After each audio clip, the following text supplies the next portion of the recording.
Young men speaking in the city square, trying to tell somebody that he cares. Can you blame the voice of youth for asking what is true?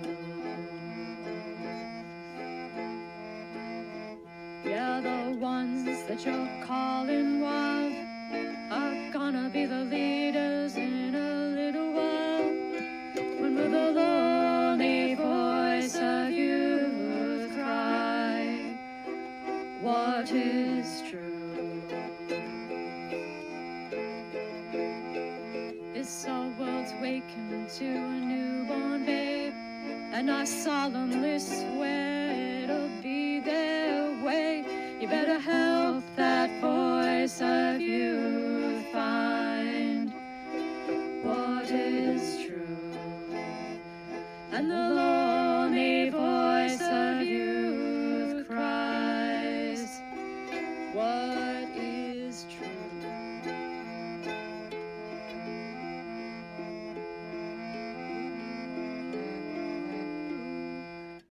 All right. Welcome in, everybody. It has been quite a week. That's for sure. Most recently, it's been quite a week. And that's why we're talking about Kairos today, because that is the topic. Uh, no need to pick. The world sort of picked for me. Makes life easy. So, yep, I've got my Sam Pell. I hope you do as well. And I've got my Muppet mug right here. Have you considered? Because you should. Of course, full of more Sampel, because can't have enough Sampel. Got my other mug, my captain's mug, some nice tea in here, mint tea. Smells quite delicious, quite delicious. And I've got my pirate's mug, because everybody needs a pirate mug. Can't really do a live stream without a pirate mug, you know?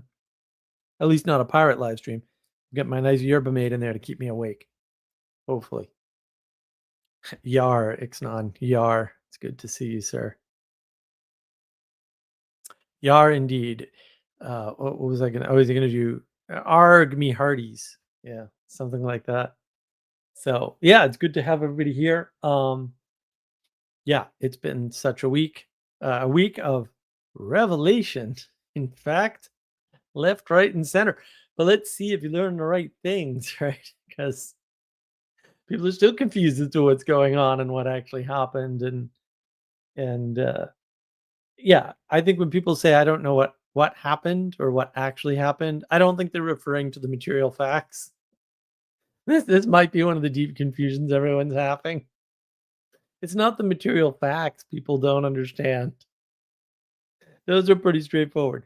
Let's get it started by a little aphorisms from Taleb here, because he is still the man of the day.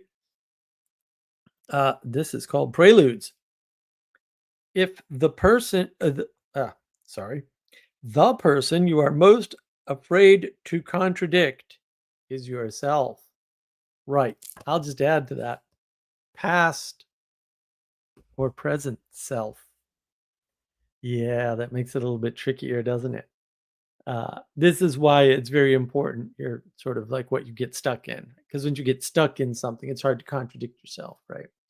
You don't want to, you're afraid of that. So you don't want to go back on what you said, when in fact, if you read Taleb, and you really should read all his books, what you find out is changing your mind with more information is a better idea. And sometimes the more information is just time, because as you think things through, more information appears. Someday I'll do a stream about all that.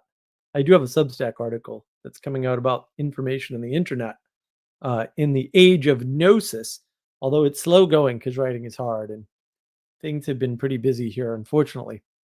So, yeah, I mean, I think now is the right time to discuss Kairos, because that's kind of the word of the hour. How long it will remain so, I do not know. So, Kairos is a Greek word. It roughly means, critical moment, right? And in in the Greek culture, ancient Greek culture, what they were doing was they were taking chronos, which is sort of the steady, uh, discrete movement of time, and contrasting it with Kairos, which are these outlier events effectively that change things, right? So maybe even time itself changes. So one way to look at that, you can see that you can think that's silly until you figure out the history of the calendar, right? And it's like, oh, yes, time itself changes. Yes, it does. Or at least Chronos changes as the result of Kairos. So that's one way to sort of think about it. But what we'll say, a lot of people have talked about the Kairos moment and saying the Kairos moment is here and all this. And if you listen closely to these people, first of all, they're pseudo intellectuals, right? They're people who are smarter than your average bear, but actually not by much. And actually, I know quite a few bears that are smarter than them. And they throw around the big, 5-cent Harvard words, now 35 cents due to inflation. Um, and they love them Greek words. They love making up terms. They love, right. And so they'll say, "This is the Kairos moment. This is the Kairos moment." Uh, and it's not, yeah, BC versus AD. Yeah, time itself changes um, as a result of an event, no less. Huh, weird. Don't tell anybody; they'll get upset if they figure it out. Um, the way you knew those people were full of it is because they couldn't point to the event, the criticality, right?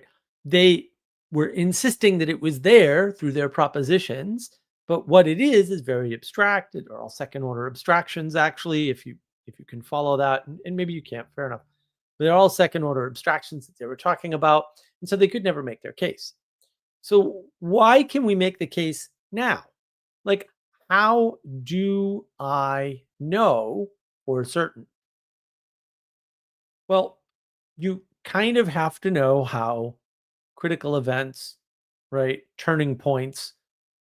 No, that's actually part of the definition, guys. How does it work? Like, how would you know when a turning point, a kairos happened? Well, the world is attention, as Jonathan Peugeot says. Uh, Things become unignorable. And when things become unignorable, other things get ignored, right? Because your attention is still limited. Everybody's attention is limited.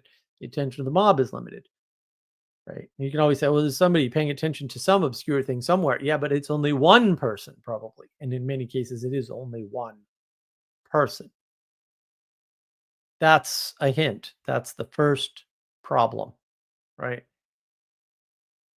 Your attention wasn't on what was actually happening. Everybody's attention was on equality, niceness, empathy, all this other BS it should never have been on, because that's all bad stuff, as it turns out. We can say that with certainty now, and people can sit there and deny it, but you can look at them as those are crazy people, and in fact tell them they're crazy people because they don't know and they need to know. And call out evil, even if you do it poorly.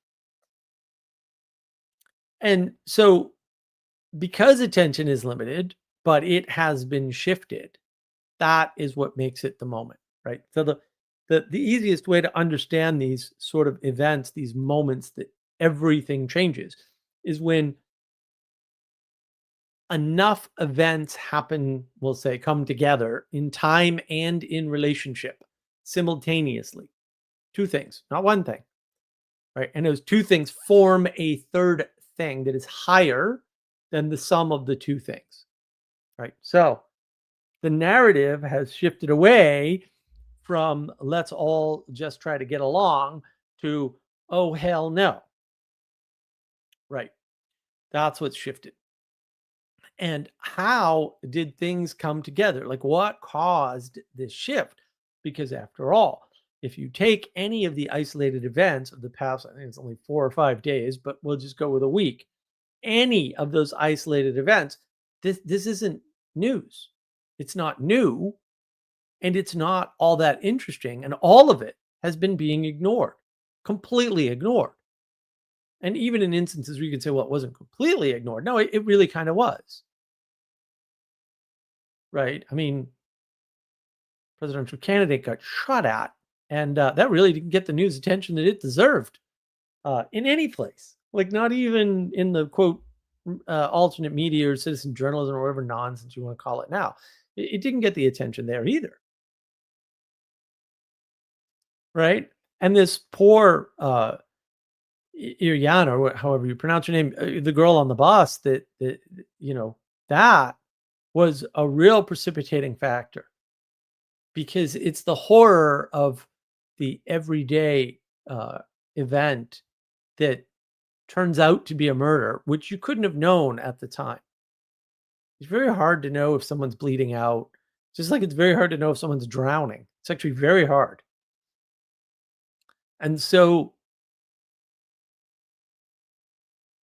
that happened. And then immediately after that, there was a response, right? So there was a picture of a young girl, look much the same as the Ukrainian immigrant who was murdered, on a bus, cowering in her chair,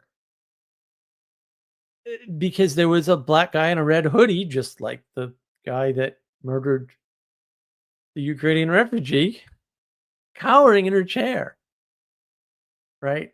And then that gets picked up by everybody, including a relatively well-known gentleman, at least of we'll say 2 generations, Charlie Kirk, who reposts it. And then he is murdered in cold blood, assassination style, rooftop rifle pattern, right? Typical pattern for these things, ever since the first one, right? Pretty much. And all of that causes a shift in the attention, because again, any one of those separately was nothing. No one cared. No one cared. Sorry, it's been going on for years. All of that has been going on for years, and people making excuses. The mayor in Charlotte's an hour and a half from me, man. I ain't taking that tram. That mayor is just, oh, we have to be kind to the mentally ill. Are you kidding? And then you start looking at the history. Oh, the history. This guy's history. And you're like, this is horrific. There was no reason for this. We could have stopped this easily. But no. No. And now there's questions. Was there a vested interest in not stopping it? Were other more immediate needs, like the judge lining her pockets, a little bit more important than, we'll say, the safety of the entire city? We don't know. And maybe we'll never know. We'll never know the full story. We don't need to know. But what we do know is all of these events come together. They're strung together in a very short time span. And that causes a shift, and it's a shift of attentions. Now, people who weren't paying attention to crazy leftists being crazy and fomenting violence are now paying attention to that. It's not like the people who are, cheering Charlie Kirk's murder weren't cheering other murders before. Of course they were. These are well-known bad actors. They were always the bad guys. Always. Sorry. I mean, maybe there was a time when they were innocent. This is not what we're talking about. We're talking about a history of this kind of behavior that wasn't dealt with early, where it can be corrected. Because when you deal with it later, you can't correct for it, as Nassim Taleb pointed out in the book. I have no idea how I picked that page. It goes in perfectly. We're afraid of contradicting ourselves, right? And so once the bad behavior goes unpunished, for each subsequent incident, it's harder and harder to get out of that pattern. That's just how patterns work. And that's what we navigate here. So those patterns end up reinforcing. They get a virtuous cycle. They become reciprocal. All the stupid pseudo-intellectual words you want, right? Once the pattern gets acted, it's very hard to get out of that pattern. And when that pattern is disrupted, like somebody pushes back, like don't know how real this is, but I saw a post from somebody claiming this is what happened when somebody found out they lost their job because they posted on social media a celebratory post about the murder of Charlie Kirk.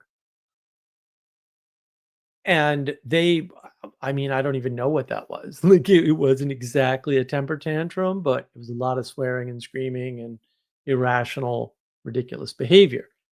Uh, why? Because, well, they've gotten away with it every other time. And now all of a sudden, they're not getting away with it anymore. And you could say that as, well, now their true colors are revealed. Yeah. But they didn't have to have those colors had we punished them in the beginning for the first few minor incidents. Right. Strictness matters.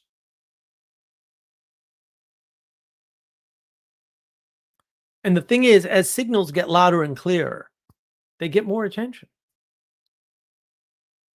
They're pulling that attention away from other things and other people. And so once my attention's on something, a bunch of other people's attention are also on that thing, especially if I bring it up on a live stream, for example, right? Now your attention has been moved to that thing.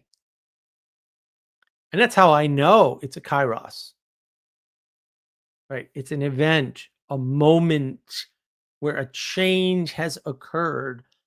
It's as a result of an action, not a potential, because you can see potential everywhere at all times. It's really not that interesting at some level. So you could take the pseudo intellectuals and, oh, they said there was a Kairos moment, that this was a Kairos. They didn't. They mispredicted. The Kairos moment is composed of a series of events that shifts people's attention. That has happened within the past 48 hours, we'll say, something like that, 72 at most. Now the attention has shifted. Everybody is talking about this, not just the people that were paying attention before. It's another hint. But now the signal is loud and clear. And now that the attention has shifted, the awareness field has also shifted. And people are going, wait a minute, these people were nuts all along. Yes, they were. They're very nuts. And they have been that way for a while. Well, how did they get this way? You didn't punish them up front. They kept getting away with it. It's really not a magic.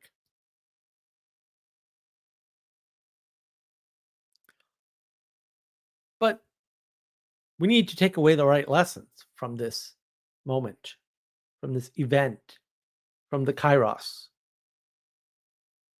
Because those pseudo-intellectuals in particular, well, they want you to pay attention to their solution and their thing. And I told you, you're a charlatan. Sorry, charlatan.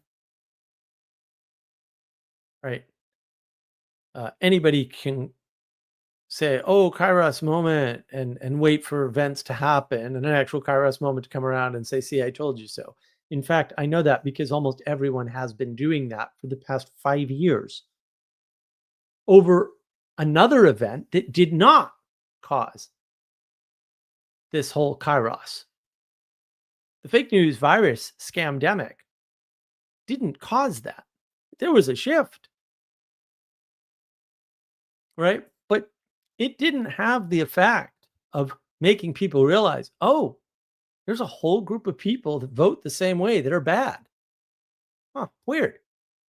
But now it's kind of undeniable, right? It's sort of like undeniable. Oh, they'll lie. Oh, yeah, there's people that just flat out lie and will continue to lie. Destiny's unbelievable. I don't think he says any true thing ever. It's amazing, actually. It's like, wow, how do you keep track of facts well enough to never say one by accident? It's kind of amazing.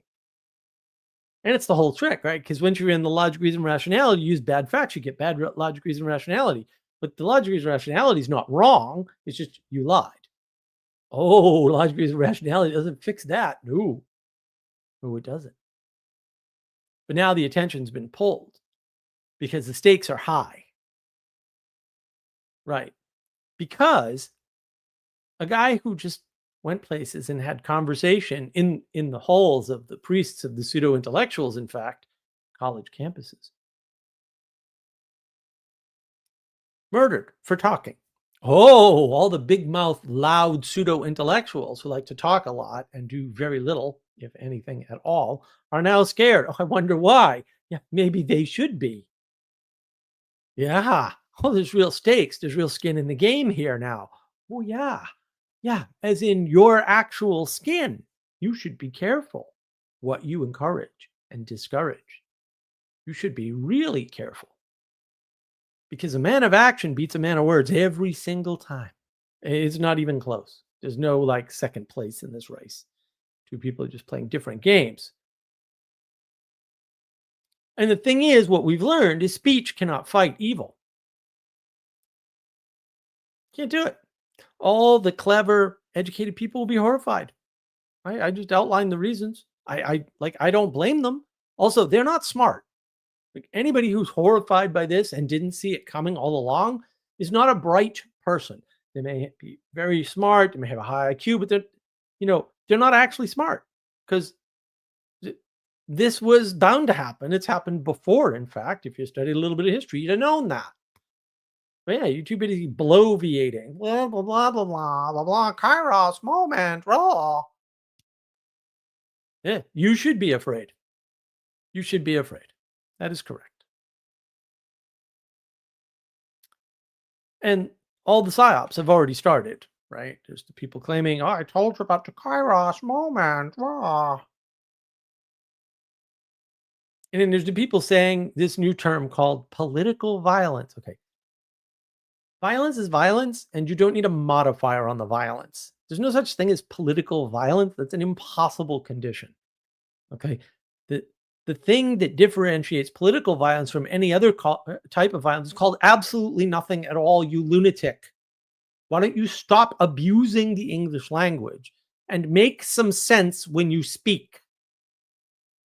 Political violence. As opposed to what? Basketball violence? Economic violence? 15 billionth generational warfare, the fifth generation warfare, guys. Like, it wasn't war until innocent people started to be killed. Now innocent people are being killed. Now it is war. It wasn't war before this, though. And anybody who said that before, you should not actually listen to any word they ever say for the rest of their lives. Period. Because it's safer for you. And it'll be better for them if they lose their audience. But I'm just saying, like, this is clear as a bell at this point. Political violence. Grow up. Get a brain. Like, fire at least one neuron off at a time, huh? And that's the psyop. And the thing is, it links a theoretical unknown motive to an event of violence. I'm sorry. How do you know their motive? What do you mean it was political? Are you just pointing out that it seems to favor the left? This violence? I mean, if that's what you're saying, I mean, I agree, but why not call it leftist violence? And then you can object, and I would say, yeah, exactly. That's why I wouldn't call it political violence either, lunatic. Who cares why the person's violent? Like, what difference does that possibly make? Are you saying it's okay or not okay based on the subcategory of violence? What is wrong with your brain? Like, you shouldn't be talking to people like that. You shouldn't listen to people like that. Those people are nuts. Political violence. It's freaking unbelievable. Oh, is politics sacred and so there shouldn't be any violence in it? Is that your religion? Yeah, that's exactly what's going on there. Oh no, the politics, the place where no violence should happen. Political violence or whatever you're calling it. It's been going on for a long time, kid. You ain't getting rid of it. And what we're really starting to see, if we're careful and we're looking, is the constraints of people and math.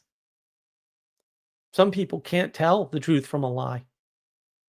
They'll sit there and they'll listen to a guy like Mark Parker, just freaking another one, like he's like Destiny. Never told the truth in his life, not once, even by accident. It's amazing.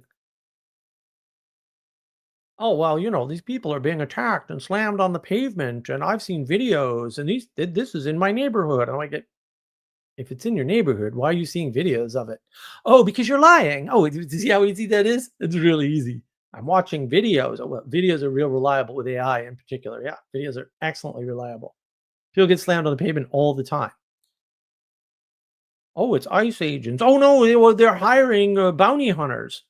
Well, which is it? Is it ICE agents or is it bounty hunters? Oh, I see. You're lying. Never mind. I get it. But some people can't see that. They believe Destiny. They believe Mark Parker. They believe people who are just spewing contradictions. That they'll hear a speech by John Vervaeke and not even notice the contradictions. Because, and maybe that's you, right? People have constraints. And one thing, they may not be able to see evil. They may legitimately not be able to tell evil from good at all. And the thing is, what are we going to do with those people? We still have to find a way to integrate those people into the world. That's the third way. You can't say, oh, they can't differentiate good from evil, so we need to separate them out or educate them. Or no. Eyes to see does not get fixed with education. No amount of education is going to work on a certain segment of the population. How big is that segment? I have no idea, but we still have to account for it irrespective of the size. So we better figure out how to do that and then worry about how to filter the people that need it later. But let's figure out the solution first and the filter second. How's that? Because that would be correct. And all other answers would be wrong, by the way. I'm just going to let you know right now, they'd be wrong. Don't do other things. Do that in that order. This isn't that hard, but we've made it hard because our attention has been on equality and empathy and can't we all have a conversation? No, we can't. And we never could. And now that experiment is over. It's over. We can have a conversation with the mayor of Charlotte excusing a murder of an immigrant on a bus, right? It broke the entire leftist narrative completely, shattered it utterly overnight. And everything has already changed. The old media, lamestream media, whatever you want to call them, worked through obfuscation. And the problem is it's no longer possible when events are happening so fast and are at such an extreme. So what gets reported on the internet is not the best. It's the most extreme because the loudest signal wins. And people can measure views. In the old days of broadcast media, they didn't care how many people were watching. It wasn't all that important. The news was a loss leader. It was required in the United States by law. In most European nations, it was mandated by the state or state-owned. The United States, it was mandated. You can have a broadcast, absolutely, but you have to have a news program. And you have to, have one and fund it. So it was as close to altruistic as you could get.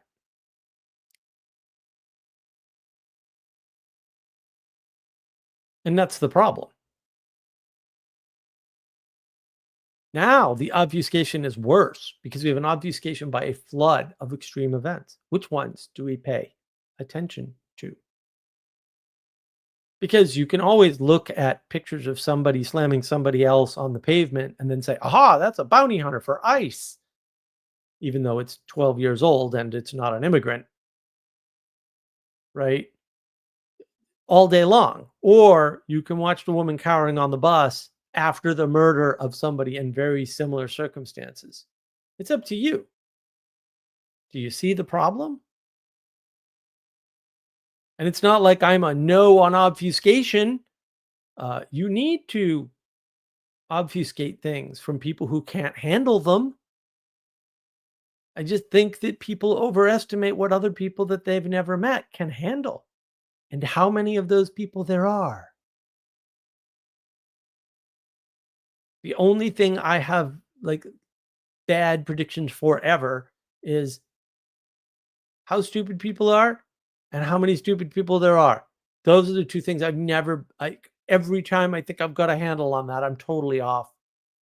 Totally off. There's far more stupid people, and people can be far stupider than I can ever imagine. Like, my imagination's insufficient there. Is what it is.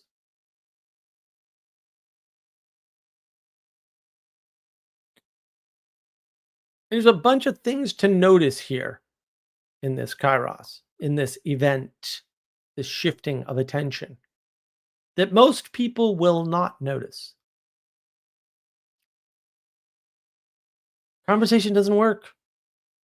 This is proof. Action can and will silence conversation.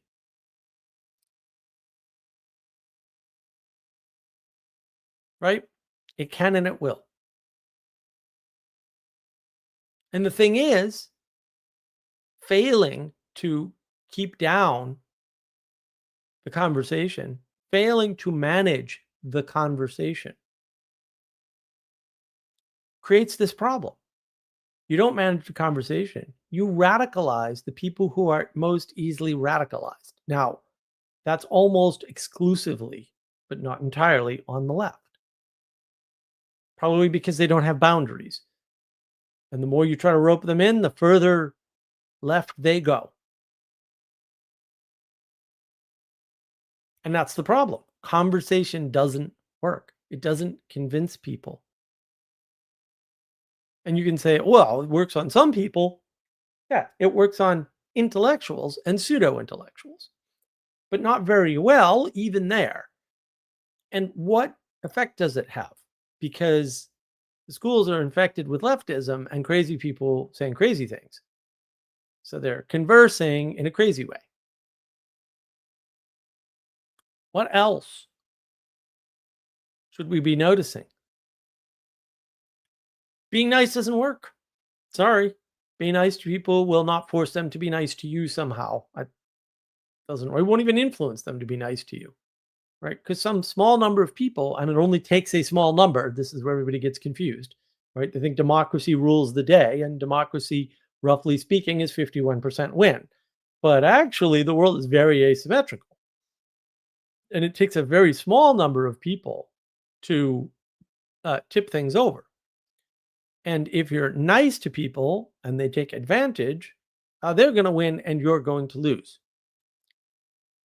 Tolerance is how snakes thrive.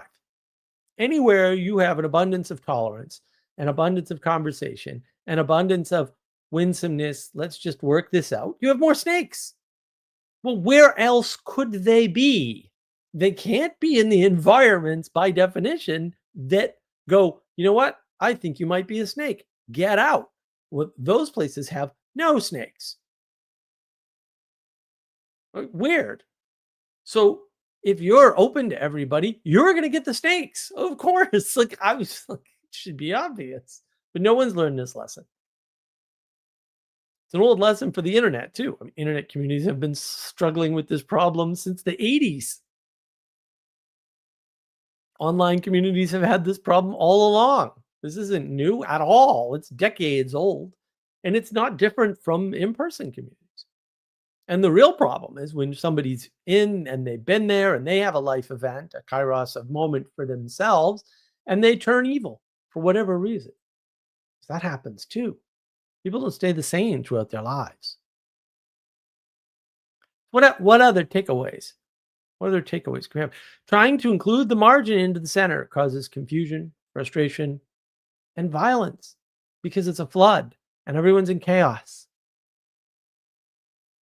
Bringing the margin into the center is a flood. That's what it is. Don't do that. We need the margin. And maybe the margin's unhappy being the margin, but that's too freaking bad because letting them in makes it worse for everybody. Do you want it to be worse for everybody? Because that's how you make it worse for everybody. I know, don't do that. It causes a flood. It causes confusion, causes frustration. And ultimately, it can only ever end in violence. You get enough violence together, you're going to get a war. I'm not a fan. Can we please not do that?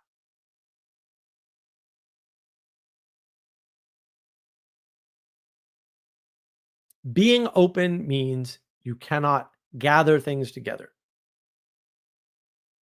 You cannot maintain cohesion. The outside will always flood in. And again, flood's always going to include sharks, snakes, spiders, dragons, all the bad things. And you may catch sight of a unicorn, but more likely you believe you catch sight of a unicorn, and it's not actually a unicorn. It's just that you're stupid and easy to fool. Being open causes a flood. Another thing we can learn, speaking, conversation, talking to people is more likely to cause violence than to assuage violence. Sorry. I'm not saying that if somebody pulls a knife on you, you can't talk them down. You can certainly do that, especially person to person. But in groups, it doesn't work because a group, generally speaking, is only as smart as its dumbest member. So you can explain to a group whatever you want. But if they're an actual group, not a community, by the way, that's a bigger problem. If they're an actual group, they're only as smart as their dumbest member. So if the dumbest member can't understand your point, the group will tend towards not believing you, whether they understand your point or not. People never account for this. See, speaking doesn't scale. So you can say, oh, well, this works when I talk to these people this way. Oh, okay. But you can't do that, any of that to a group.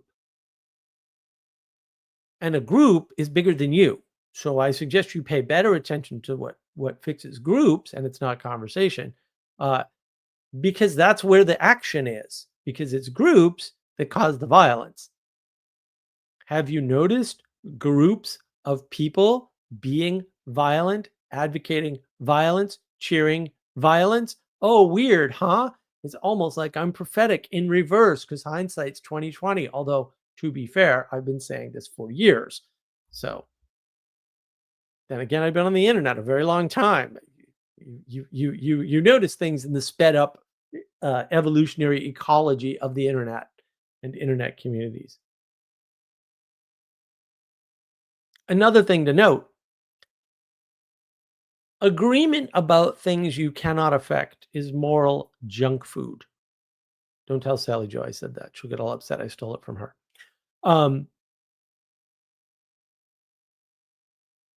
Having an agreement about the state of some war far away is just placating your worst desires and tendencies. It's making you worse, not better. Because you can't affect those things. And because you can't affect those things, it's junk food.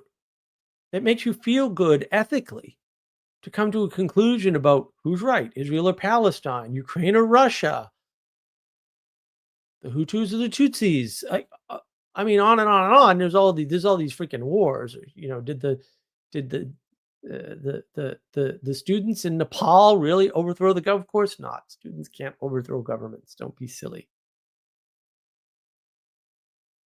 But if we can agree, then we feel good. It's like, yay, we feel good because we agree, and now we have more moral high. No, you don't. Junk food.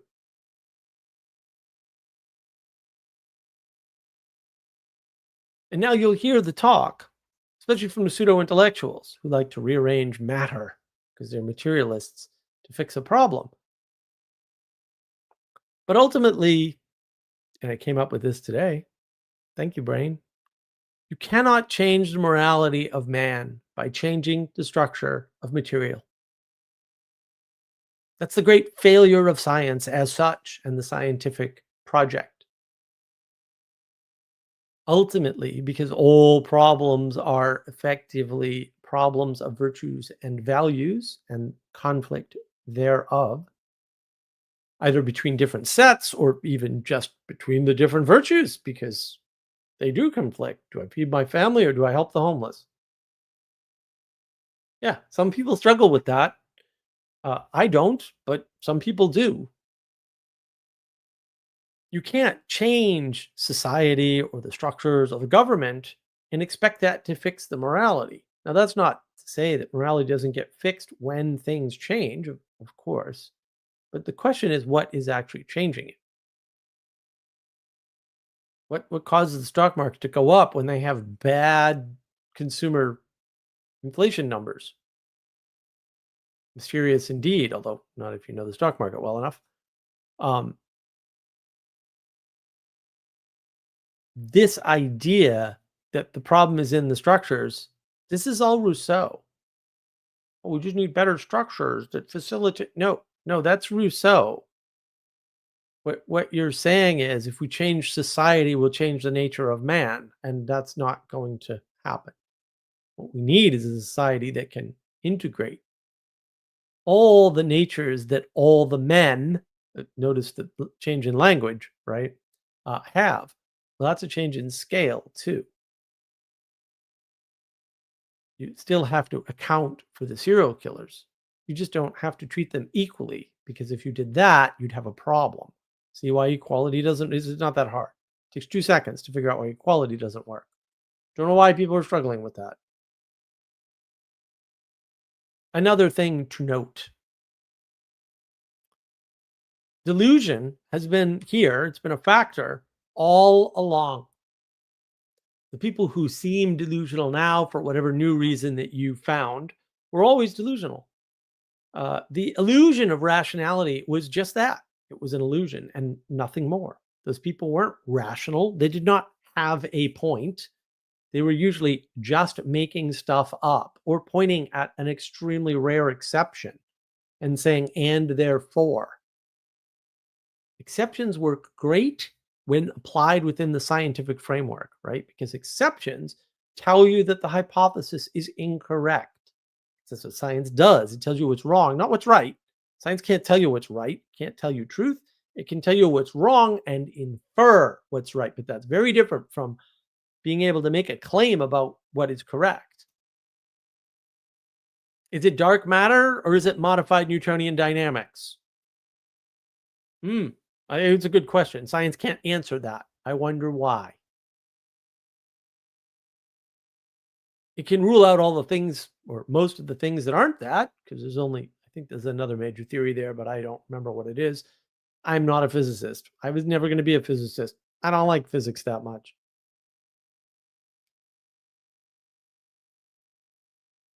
But them being delusional shows you, oh, this correspondence they had with rationality, their ability to make a rational argument, that was an illusion. They weren't being rational at all. They were either mimicking a rational argument that they heard somewhere else, which is pretty common, and then say, I learned this, which they did not, right? Or it's a coincidence. Isn't that hard? And again, even if you are rational and logical and reasonable, I won't get you to the truth because it can't. If you're rational, reasonable, and logical about the wrong facts, it'll still be rational, reasonable, and logical. It'll just be wrong at the same time. Don't tell the science people. They'll get all upset if they ever figure that out. Morons. Look, if you couldn't tell people who you were, share your ideas with them, then they were never your friends. Don't tell Sally Joe I said that. She'll get all upset. Stole it from her. The inability for you to express your ideas without fear of reprisal was a hint that those people were not your friends and they were never going to be your friends because it's just a fundamental difference in worldview.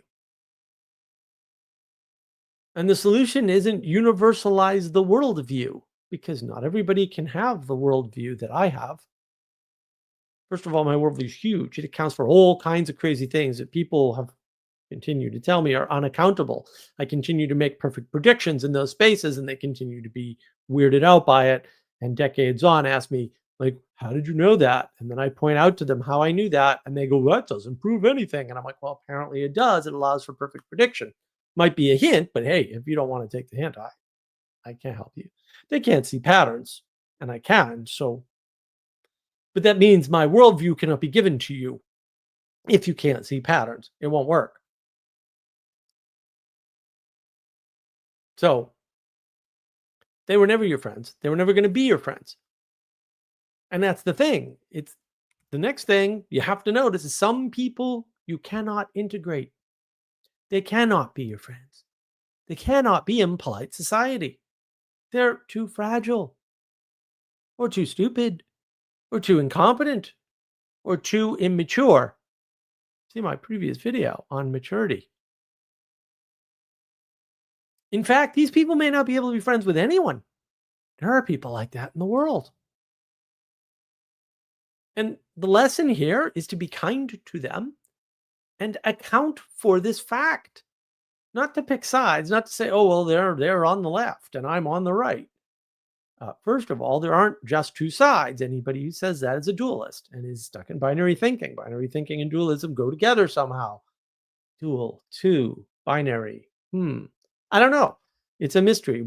It will never be solved mathematically, I'm sure. You need the third option. You need a way to have those people in your society, but make sure they can't hurt themselves and others. Sorry, that's a real thing that really has to be dealt with. And not just, we'll say, in the mental health arena, although first there, because that's where it's most important, which kind of ties together everything we've been talking about. Mentally ill people are running around killing people, guys. I don't know what else to tell you. We've been saying this for a while. Everybody's going, no, they're not mentally ill. They're clearly mentally ill. I don't even. We have to account for those people. And maybe they can't have YouTube channels. Maybe they have to be locked in a padded room. I don't know. Some of them do for sure. For sure.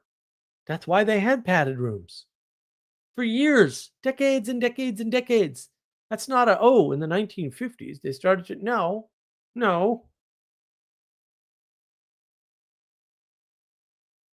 And now that we've gathered up all the hospitality into an industry and put it in Las Vegas, maybe we need those people out of there being hospitable to the mentally ill. Whoa. You could kill two birds with one stone. You can get rid of Sodom and Gomorrah and solve your mental health crisis all at once. Or at least you're not fixing those people. Maybe they can't be fixed. There's your third option. Weird.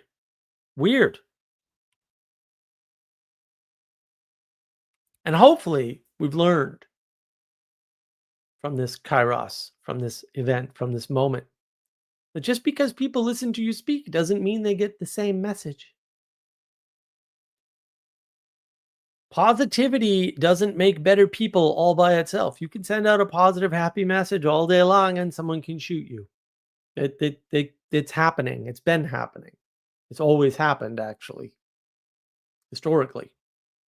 You just weren't paying attention. That's how I know Kairos is here. Action and mimicry are still the magic. It's not speaking. It's not listening. It's not hearing. It's not any of those things. I'm not saying they're useless and don't do them. Obviously, like I'm transmitting on a YouTube channel to the world, at least in theory. But it's also not the magic, right? Mimicry and action are far more powerful than words, and they always will be. A bullet to the neck can kill you. A knife to the neck can kill you. And that, seeing that, knowing about that, can cause you enough fear to cower in the chair of the bus. Because the man behind you matches the look of somebody who did that. All the conversation and calm words in the world is not going to fix that problem. I'm not saying don't do it. I'm not saying it won't help. I'm saying it's not going to fix it. We can talk about the magic of psychology and Carl Rogers' method or whatever other method. All those methods over time are equally unsuccessful, by the way. Might have something to do with the flood of people using them. It's almost like if you let a bunch of people into something, it dilutes it somehow. Like it does with chemicals and everything around you if you were paying attention. Maybe that also applies to people because people are part of nature or something. I don't know. I'm just spitballing here. It matters who and what people mimic, who they hold up for others to mimic, especially if they're not mimicking them themselves. I always make it a point to reference Jordan Peterson when it is appropriate because I want to exemplify the fact that it's not as though I just do what Jordan Peterson tells me.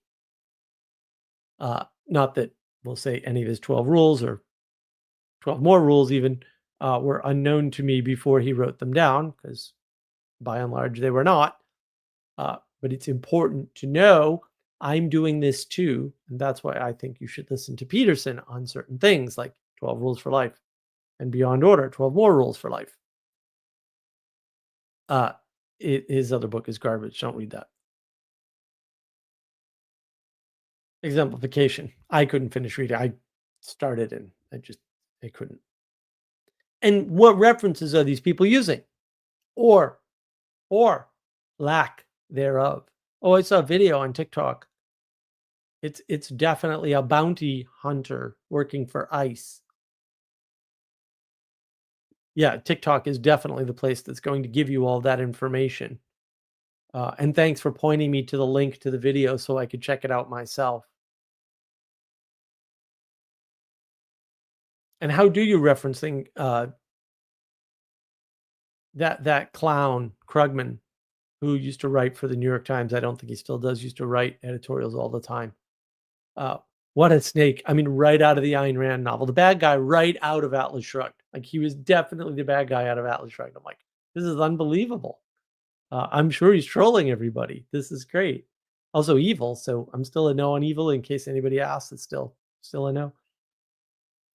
Krugman quoted, right, this research paper. And of course, he basically said, oh, look, the right's getting more radicalized. Okay. I researched things. I had already seen the paper, by the way, but whatever. I knew what the research paper said. I'd seen it before Krugman got it. A little old and slow, right? He said the conclusion of the paper was the exact opposite of what the conclusion of the paper was. And in fact, because the guy just has the biggest pair on him of all time, he published the graph, and the graph was clear as day. The left was getting further left and more radicalized, and the right was also going further left. It was 100% clear. Right? There wasn't a symmetrical relationship. Everything was shifting left. The Overton window, everything shifting left. That was, I think that was 2019. It might have been 2018. It was somewhere in that range. Or maybe it was the year of the fake news virus scamdemic. I don't know. It was right in that range. So you have to be careful what references people use. But you also have to notice when they don't have them, because that says something important. If I make a claim that's correct without evidence, I am wrong because I made the claim without evidence. That's why I try not to make claims without evidence. If you make a claim without evidence, it doesn't matter if your claim is ultimately correct or incorrect. It's a claim without evidence. It's an incorrect claim. You didn't have the authority to make the claim because you didn't have the evidence to back up your authority. And not all authority is backed up by evidence, we'll say, but also you should at least have some evidence, especially if you're not an authority by other means.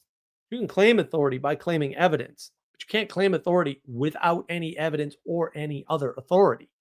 That's the problem. So it matters. And look at who people are pointing to. Look at who they're telling you to listen to. Do they listen to those people? This matters a lot. Who are they mimicking? Who do they say they're mimicking? And what did that person do? Because does that match? Yeah. Yeah. They'll tell you usually. I mean, these people can't keep track of their own lies, so they'll usually let it slip who they're actually mimicking. Another thing to note that a lot of people will miss. I know Peterson kind of talks about this, right? Actions betray beliefs. Believe them. Believe the actions. Don't believe the words. Don't believe the rhetoric. Don't believe the conversation. Believe the actions. Because actions and beliefs are very tightly coupled. Not the same thing, they're different words, but also you can only act on belief.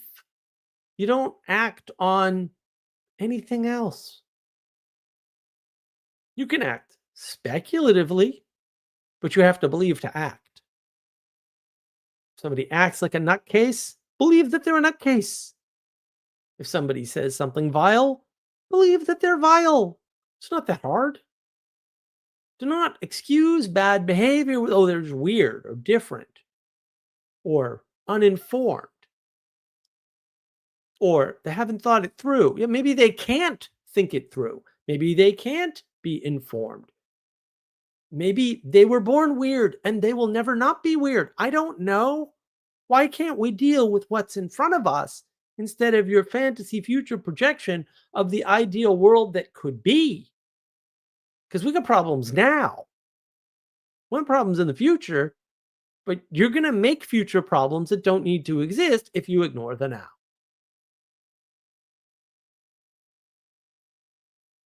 And that signal you formed for them to give them a good, happy message about empathy may end up being the signal they used for bad. How do I know that? Because it was. Charlie Kirk talking on campus is bad. Well, yeah, if you're a leftist, it's bad for your position because it betrays you. It shines light on your evil. I agree. Unfortunately, you're the bad guy. So I don't care. Sorry. I don't care about bad things. You're not supposed to care about bad things.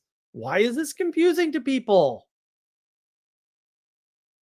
You can't just shine a positive light. Oh, that person's confused. Well, that person may have been confused, but now they've seemed to bought in. Oh, I don't know. Maybe I'm a girl. Maybe I'm an attack helicopter. Maybe, all right, well, we can nip that in the bud. But if you go and get surgery, you're all in, baby. I, now I can't fix that with words. There's been a change. Right. Well, you can't just undo it. Well, they got talked into it. We can talk them out of it. Once you go under the knife, you start taking drugs or whatever, talk ain't going to do it. Talk is cheap. They say that for a reason. You know why they said it? Because it's cheap. It's action that moves the world, not talking. And the pseudo intellectuals and their insistence. Oh, I had a guy, poor RJ. Sorry, RJ. RJ brought somebody on to the Discord server. I think it was this past week. And the most bizarre autistic arguments ever. He's sitting here, he's saying, oh, no, it only takes 8.3 or 8.7% of the population to change it. And therefore, Hegel, blah, blah, blah. And I was like, all right, listen, here's the problem with your thesis. First of all, no one's read these idiots. I'm sorry. The number of people that read like philosophy hardcore is a tiny percentage of the population. It's probably not even 8%. Okay. But that's not the problem. Let's suppose that the percentage of the population that's actually read, all the quote modern philosophers, even though there aren't any, everyone's just a footnote to Plato. You'd be surprised when I say that how upset people get at me. I'm like, this isn't even my opinion, but I mean, I think it's true, but like, I didn't come up with it, guys. This isn't new, right? The number of people, let's suppose it was 10%. The problem is that maybe they all read the same books, but they don't agree on what those books say. So if it took 8% or 8.7% of the population to move the population, but they don't agree on the direction, then they didn't move the population. And therefore, those, quote, great thinkers and great writers, or whatever the hell they allegedly are, philosophers, a load of garbage, by the way, load of garbage, run away from those people, don't listen to anything they say. They clearly couldn't have done that. That didn't even happen. It's not that they didn't have an impact, right? But it's the actions that matter, because actions betray beliefs. Do you want to know if any of those guys are worth listening to? How did they end? What kind of life did they lead? Well, they had a horrible life. Rousseau was an awful person. Well, maybe you don't listen to his philosophy. I don't know, man. I mean, it seems real simple to me. Like, it's not that hard, right? Like, oh, this guy met a bad Nietzsche. Like, are you kidding me? Why would you read Nietzsche? To know what not to do? To know how not to think? Maybe. Seems like a lot of work. I don't know. And ultimately, what else should we learn? More information won't help. More conversation won't help. More blah, blah, blah. More talk is going to get you shot. More, oh, we're going to let the mentally ill out and just put them through rehab, talk rehab, because, that's all they need. Because people are real good about taking their meds, right? Oh, yeah, we'll let them out into society, be fine. And if people get upset, we'll come out and we'll say, oh, you need empathy for the mentally ill. The girl's dead, okay? That's not what I need now. What I need is justice, so it doesn't happen again. That's what I need. I don't need anything else, by the way.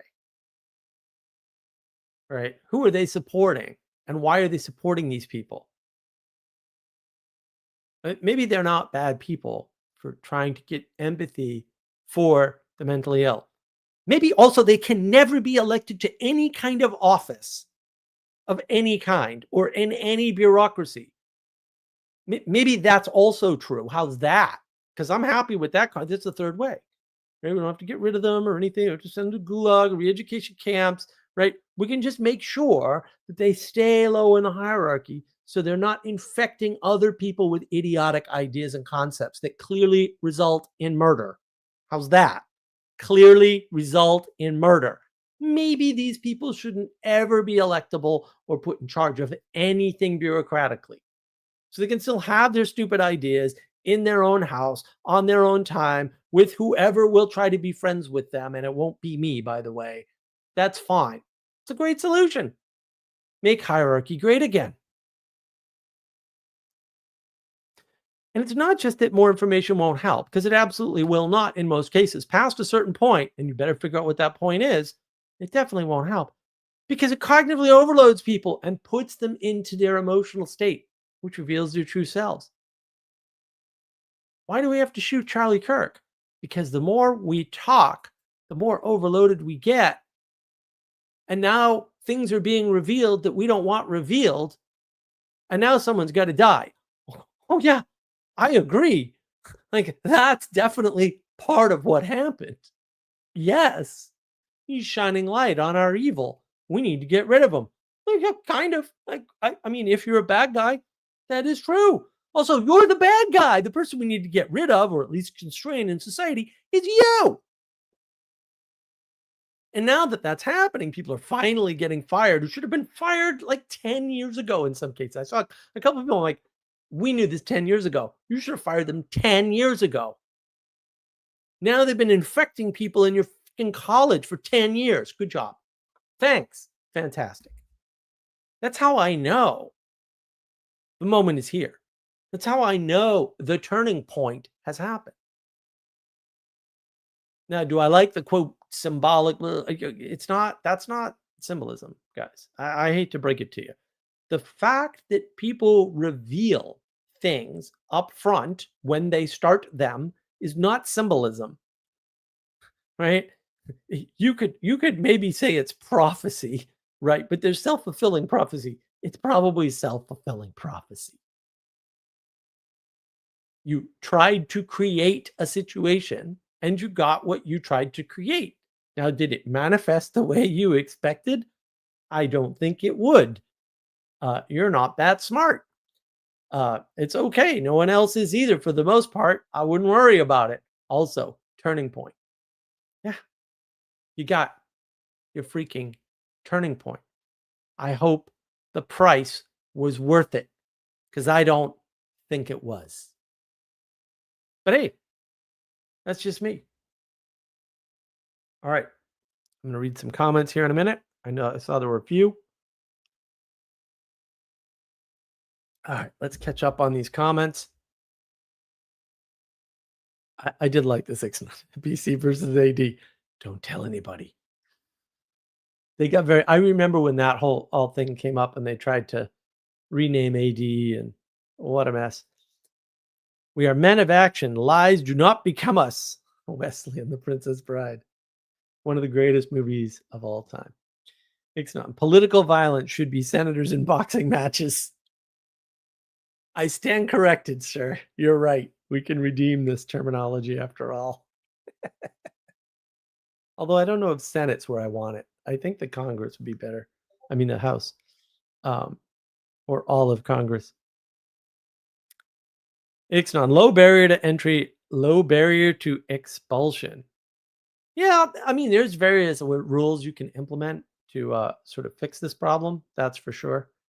I kind of agree with that.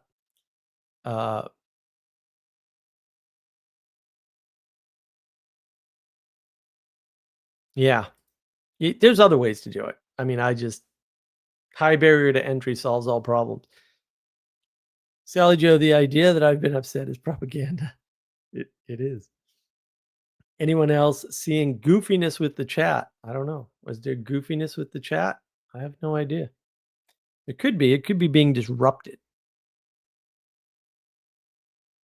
I didn't see any goofiness with the chat, but then I wouldn't, would I? There has been, I will say, a lot of interference, we'll say, from people. I think once you learn how people are connected to other networks and what friends they might have in those networks, a lot of things become clear. I'll just say that, or clearer as far as what might be suppressing your YouTube channel or your Twitter account or all your other stuff. Yeah, a good question. So look, I'm all caught up on the chat, such as it is. So if you're watching and you want to talk more about this moments of Kairos, if you will, then feel free to jump in as long as you're okay being on camera and actually talking to me. Well, you don't have to stay on camera, but it'd be easier if you did. I think a lot of people have been yapping up a storm about it's the Kairos moment, and I'd always be like, yeah, but what precipitated it? Why? What do you? And it's like, no, they're trying to force it, and that's the thing about a Kairos moment. You can't force it. Like if nothing else, by definition, it can't be forced. And people have tried, but it doesn't work. Sally Joe, getting the abide by our community guidelines over and over again with no ability to agree to terms of service. Interesting. I don't know.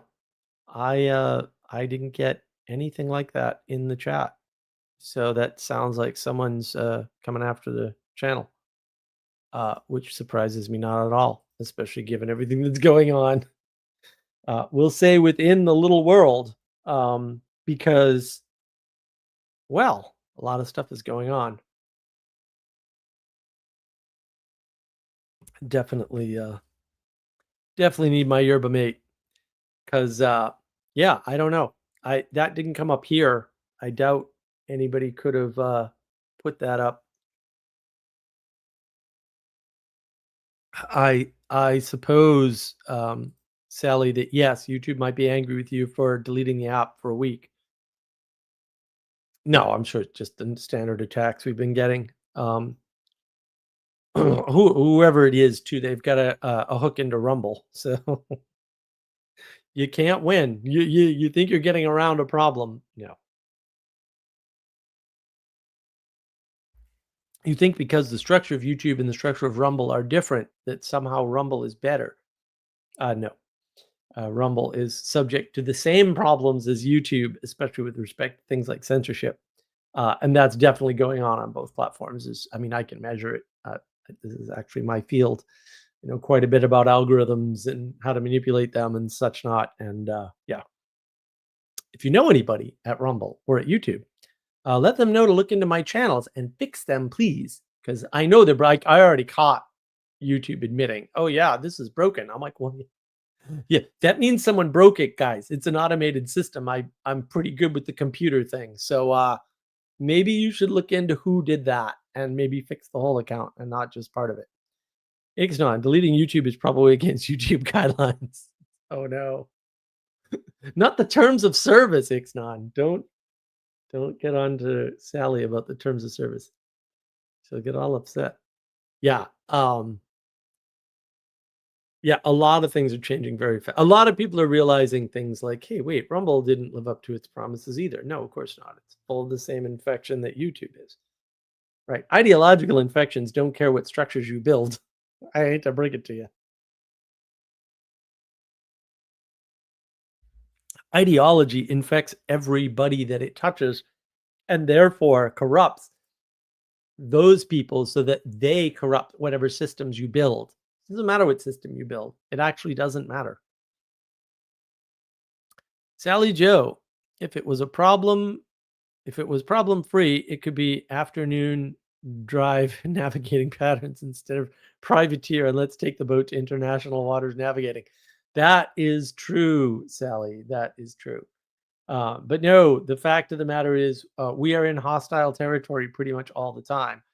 War was declared a long time ago. If you want to place it in the, it's weird, right? Oh, conversation didn't work. It must be spiritual warfare. I don't like the woo people either. So I would steer clear of those guys. As hopefully everybody already knows, I'm a spiritual warfare, absolutely.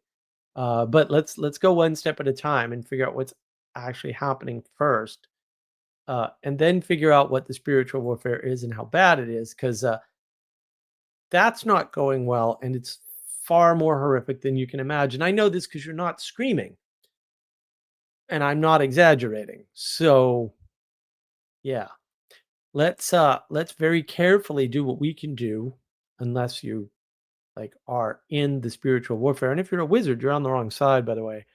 Sorcerers are bad. I'm just saying. Hermeticism is occultism. Occult bad. I don't know why I need to say that, but who knows? Sally Joe, woo magnet, maggot. I love it. Majon. I wouldn't even know how to pronounce that sound. I like it. Jacob, good to see you. I think Charlie Kirk would have said that he was willing to die for what he believed, probably, although not optimal. Yeah, well, a lot of people say they're willing to die for what they believe. I don't even know what Charlie believed, so I hope that works out well for him.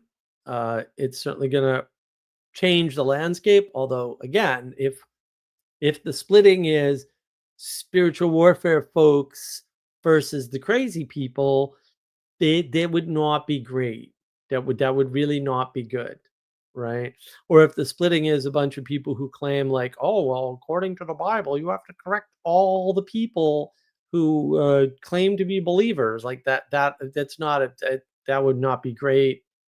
Not a fan of the fundamentalism. Um, yeah, I mean these things are problems, not solutions, right? Sally, sorcerers who don't admit they are sorcerers or wizards who don't know they are wizards are worse. Right. Well, a lot of people are doing things and they don't know what they're doing. Uh, or they hint at what they think they're doing and they go, it's a joke. It's like, yeah, right. Okay. You don't believe that for a second. You're just, it's a joke right now is largely being used to hedge bets. It's not being used to express true emotions or feelings about things. It's used to get away with things that you shouldn't be doing. And then if it works out, you can say, aha, I was doing it all along. And if it doesn't work out, you say, oh, no, it's just a joke. Don't hang me. It's like, well, I think the default should be the hanging. Sorry. I don't think these unfunny things that you could consider trolling are just jokes. And I don't find them amusing and I don't think they're positive. But I do know that the shift has occurred. But again, these shifts are very tricky and it's very hard to know what's going to happen. And what you're going to hear from, we'll say, all the bad guys is, well, let's not swing too far. Let's establish what too far is first, and then worry about backing off. How's that? If you don't want to do that, then I question your motives or your intelligence. I don't care which, because I'm a pragmatist. It doesn't matter. The result is the same. We're not listening to you. You're a lunatic. That's the result. I don't want to hear about the, oh, we don't want to swing too far the other way. Shut up. You're the problem. You caused this. No, really, actually. Rote contributor. No. Denying wizards, allowing jokes and trolling. These are all ways of having empathy and tolerance for bad behavior. And the problem is, when you don't catch bad behavior early, people get worse. If you excuse people's bad behavior over and over and over and over again, they get worse. If you let a guy like Mark Parker be on your platform,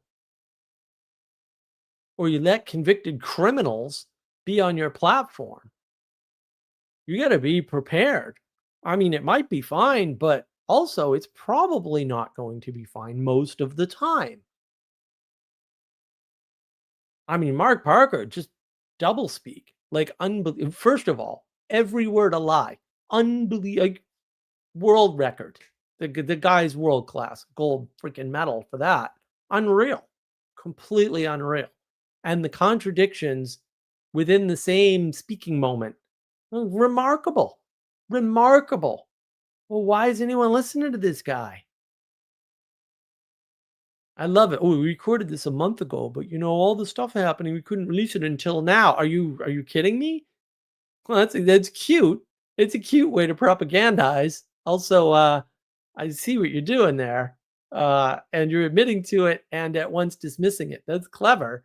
Evil, for sure, but clever, I guess. Evil can be clever occasionally. That's when you have to watch out. Also,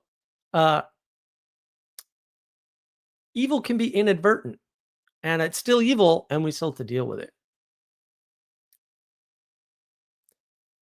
Jacob, you say Christians are for lions. I do. I think Charlie would have agreed with that. I'm sure he would have. The problem is, I mean, look, if you want to drag it into the spiritual, he's sitting there talking about Mary, and then he gets shot. Well, interesting. I wonder why and what is so afraid of that talk. Unicorns, anyone? Yeah, I wonder. Isn't that weird? It's weird. It's coincidence. It's a cosmic yoke. Ha ha ha. I don't think so. But it's proof that conversation isn't going to work. Like, conversation got him killed. Conversation about mentally ill people got Irina dead. Like, conversation is not a good thing. I'm just sorry. It's just not. It's too easy to misinterpret. It's like, more conversation is the same, exact same as saying more propositional tyranny, please. It's the same. It may not seem obvious like at the minute, but actually just by numbers, like if you just map it into math, it has to be the same, right? I don't want more propositional tyranny because that leads to procedural tyranny, and that's what everyone's really complaining about. NPCs, that's procedural tyranny. Also, you're not getting rid of NPCs. You better find a way to use them in your game. That's when that creates all kinds of discomfort for everybody. Yeah, well, also, the world is all kinds of discomfort for everybody. Sally Joe, casually playing with divination, gonna make things worse. There's a lot of people playing divination. That's the whole Kairos moment. What's a Kairos moment? Well, first of all, learn your Greek. Second of all, where, when, how, why? Oh, because meaning crisis. Oh, because meta crisis. Oh, because the old media is dying. You don't know anything about it. You're so far behind what already happened that you're not understanding the slow wave of downstream effects of it already having happened. And therefore, you're not living in the moment. You're projecting the past as though it's the present and saying, and therefore you should listen to me. Well, I ain't gonna listen to you because you're a lunatic. You're way behind. The fourth estate fell a long time ago, kid. A long time ago. I have a video about that. I'll try to remember to link it here. I never remember. Sometimes I remember. Long time ago. You're seeing the downstream effects. Of course you are. But you don't understand that their downstream effects is something that already happened. Why would I listen to you? Well, maybe you should listen to those people. Right. Right. And the more decentralization, the Bitcoin people are driving me absolutely. I don't know what to do with these people. Bitcoin and NPC are synonyms at this point. Like, oh, another wallet break-in, another crack of an algorithm, another rug pull. I know, guys, every week. Oh, this is a better way for money. I'm like, how? There's more scamming going on there than there is anywhere. Why do you think all the criminals are there? I don't know. I don't know how you logic your way into Bitcoin is good, but and I'm not saying it doesn't have its uses and can't be used for good, but those are two different things. It's not intrinsically good. Decentralized systems are not intrinsically good, and they're prone to all the same problems as centralized systems, but they're harder to fix. One bad actor in a blockchain and you're screwed. Actually, people don't believe that, but it's happened before. It'll happen again. It keeps happening. Oh, look who's here. Jacob, good to see you, my friend. How you doing? Good. How are you? I'm hanging in. Everyone else is freaking out. I'm getting all, people I don't hear from normally. Oh, did you hear about Charlie Kirk? I'm like, oh yeah. I think everybody heard. Yeah. I mean, I tried having some streams, which weren't bad. Yeah. But yeah, when I saw the conversation with Rod Hare, I thought it was a very enlightening conversation. That was Mark Parker's convo? Yeah, I did not expect things to be as clear as I thought they were made in that conversation. Can't get any more clear. I provoke people on purpose. Oh, you're manipulating people on purpose. Oh, excellent. Good to know. Good to know. And the response is just surprising. I don't know why I'm surprised. I shouldn't be surprised. Right. But I am. Yep. I agree. Well, you want to believe better of people, and then you find, because the implications are horrifying, right? The implications are conversation doesn't work. People outright lying to you is not something that enough people are going to notice and avoid. They're actually not going to avoid it. They're going to dive right in. They're going to, I mean, this is the problem, Jacob. You remember ages ago when I said, did you look at Digital Gnosis, the channel, at Nathan Orman's channel? Did you look?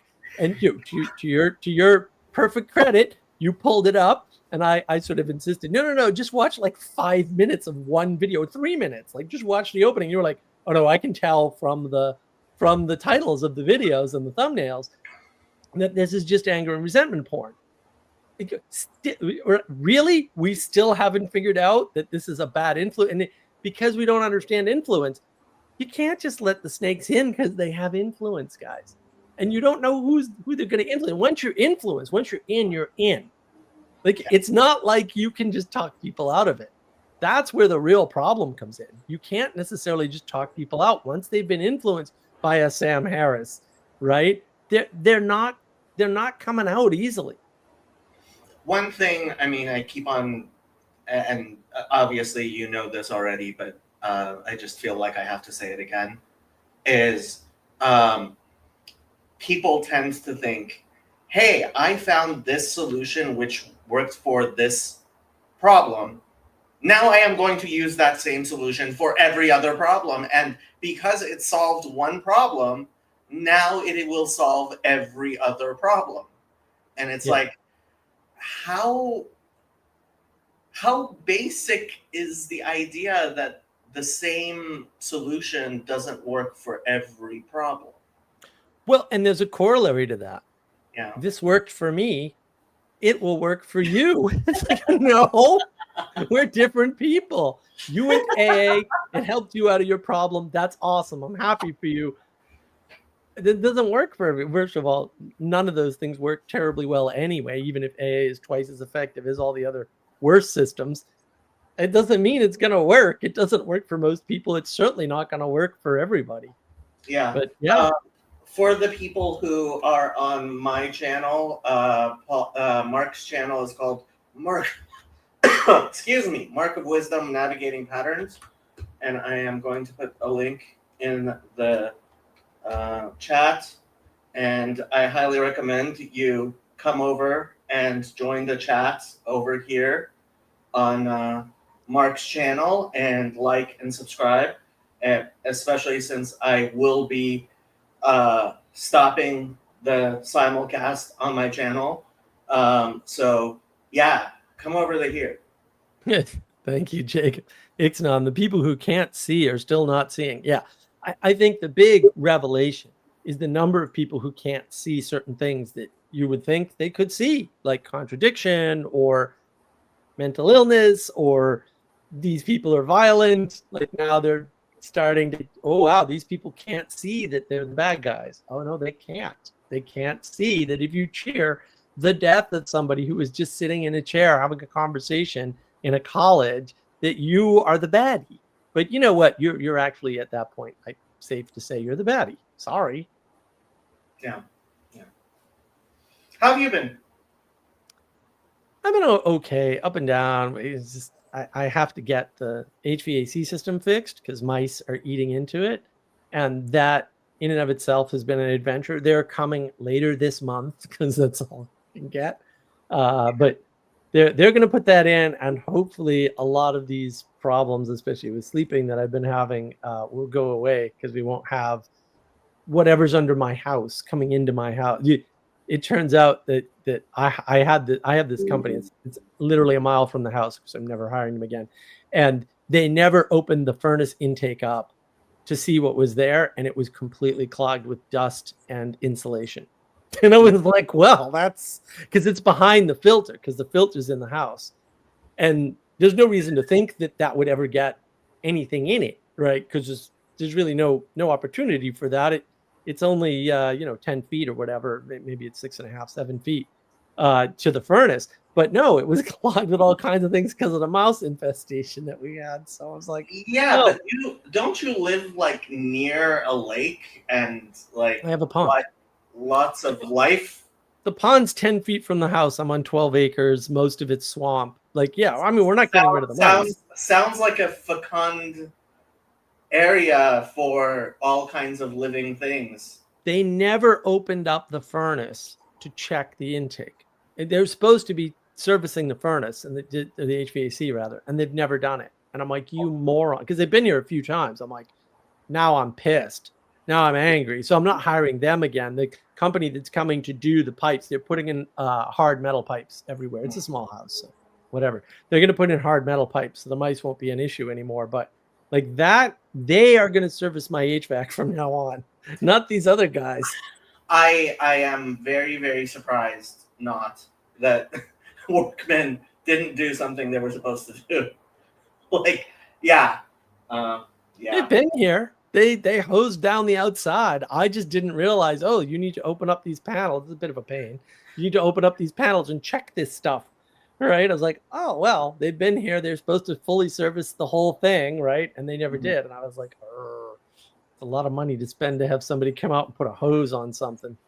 So, yeah, it's so we'll see when that gets fixed. Everything should sort of improve. And then, yeah, there's been lots of weirdness with the YouTubes and the Rumbles and the Twitter. Twitter has never monetized me. And they won't respond to me either. Oh, I'm not even close to being monetized on Twitter. The requirements. I met all their requirements really? a long time ago. I met all their requirements. And yeah, they just I don't even have in review hell. Close to 500 paid subscribers. Paid followers. Yeah. No, I had it all the way to the review, and it got stuck in review for a year and a half or whatever. contacting them is pointless because they will not respond. And I'm like, well, I don't know what I did wrong, but yeah. I didn't. I mean, I don't think I've seen your stuff on Twitter so much. I haven't been posting a lot lately just because I'm kind of like not enamored with Twitter at the moment because of all this. I am following you, but it does look like you're shadow banned. Yeah. Yeah, probably. Yeah, who knows what's going on. But if some of the connections I've heard about between some of the people that we know in common are true, then it all makes a lot more sense. That's for sure. But the only way to fix that is to have somebody at the companies go in and actually look at the accounts. Like I caught YouTube. They actually admitted to me, oh, no, this was broken. And I was like, okay, but it's an automated system. So someone broke it. And they were, well. And I was like, well, fair enough. But also, like, you really should get the rats out of your company who are breaking accounts. Like, that's not cool. Well, that's the thing. I really don't think Elon Musk has any clue. I mean, they apparently recently made the algorithm open source. I saw. Yeah, that won't do much. Yeah, it won't because I figured. I mean, there must be stuff in there that people put in, but yeah. All well, they do my things data for the is account. available to everyone. My data goes out everywhere. I don't care. Yeah, no, the problem is algorithms are completely dependent upon content, but then they have all these modifiers for accounts, like shadow banning. So the one I don't know how true this is because these things are very hard to verify. But one thing that I saw from a reasonably credible source was that, remember the Joe Rogan Trump interview that was huge, and then it didn't show up on YouTube search at all, ever. It never showed up there. So what somebody said was a guy at YouTube looked at it who worked there and said, oh yeah, this has like, 5,000 downvotes. And those downvotes came in before within a time span that meant they hadn't watched the video. Of course, yeah. And so automatically, you could do this programmatically. I've done this before. I've worked for these companies, not any of the really big boys, but I've worked in companies that deal in that size data flow. It's really easy to see, right? But they'd have to go in, get those account lists, and say, "Oh, you guys downvoted this. We're just going to assume you're a bad actor." Ban them, and then find all the other places they did that and undo that, and that would fix the algorithm overnight. Like it really is a 2-hour project for somebody who knows what they're doing, but they'll never embark on it. I've worked at Fortune 500s and gone, guys, you know what? In 2 hours, I could have this fixed. Like me personally, you don't do any work. I'll do all the work. You're already paying me. I'm here anyway. I'm probably not going to do anything for the next 2 hours anyway. Like, just let me. Nope. We will not let you fix. Okay, man, that's fine. I get paid by the hour, and I'm here. So, I won't solve your $3 million problem for what you've already paid me or what you're already going to pay me if you don't want me to. But also, that's not uncommon either. Like, that's very common in the consulting industry. You just, and to be fair, there is another side. A lot of consultants like Deloitte just rip you off. But a lot of times consultants are like, we could save you a lot of money here. We could do a lot of things. We could help you fix these things. And people are like, nah, nope. Yeah, we'll keep it the way it is. I'm like, okay. Paid a lot of money to have me analyze this and give you suggestions. You don't want to follow them, that's fine too. I get paid either way. I don't get paid more if you're successful, so it doesn't matter. Yeah. There's a lot broken. Yeah. Well, because it's all people.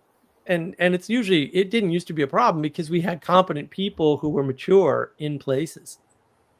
And that's really the problem. Is we don't have that anymore because we don't filter for that because everyone's equal. And, it's not good. I mean, the mayor of Charlotte, North Carolina, I don't think she's going to be able to serve her term out. I mean, her comments are pretty bad. Like, I don't know, honey. Did you see what happened in Nepal? Are you aware of that?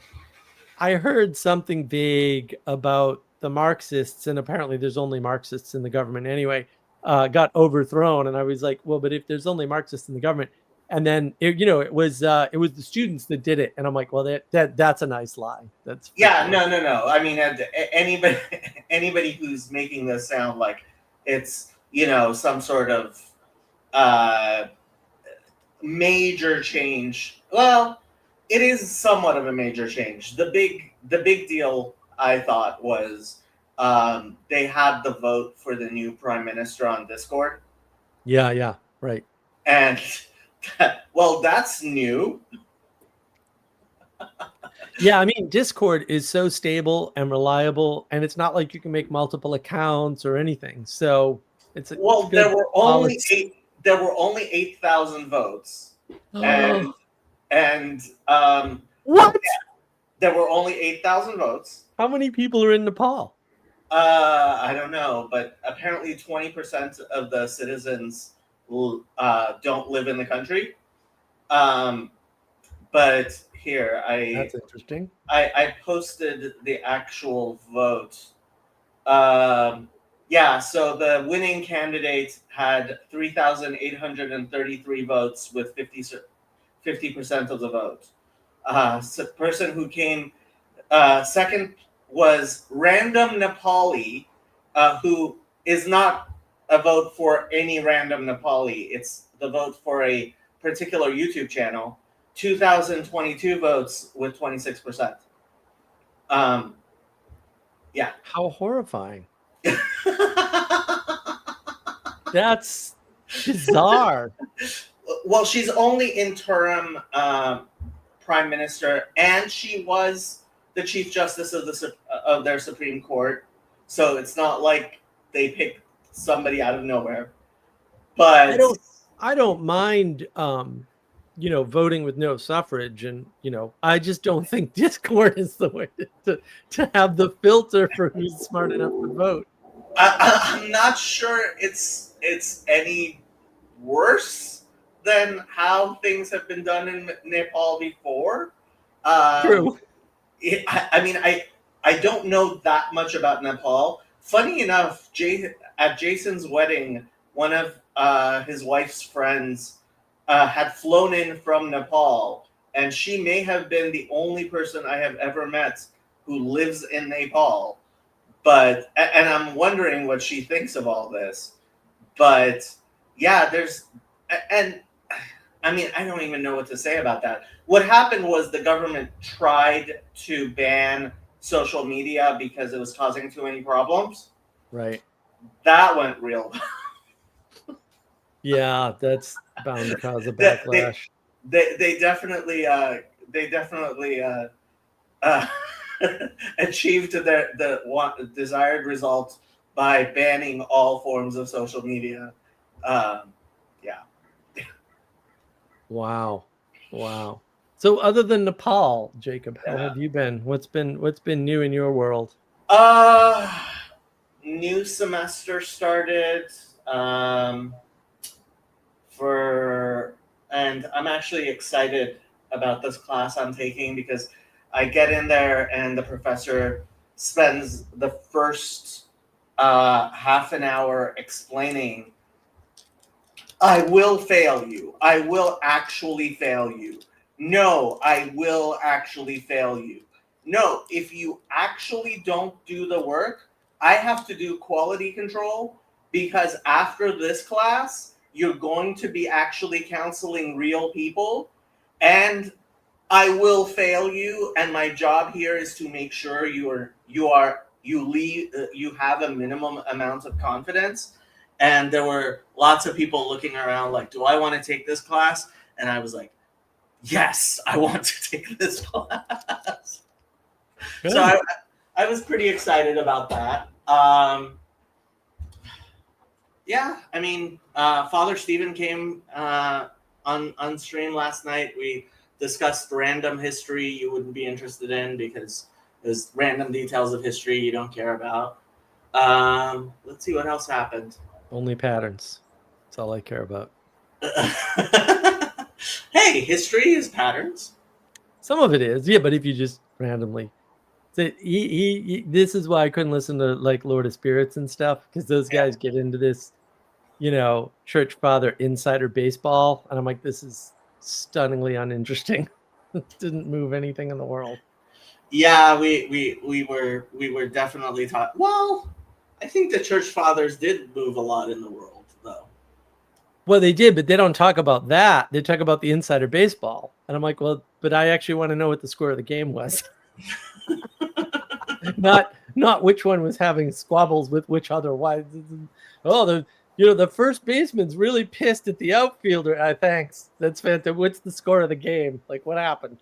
Okay. I hear you. Yeah.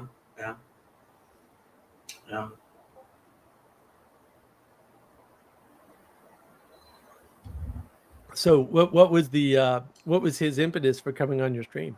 Oh, he comes on every once in a while. Actually, they just released new swag T-shirts where he said.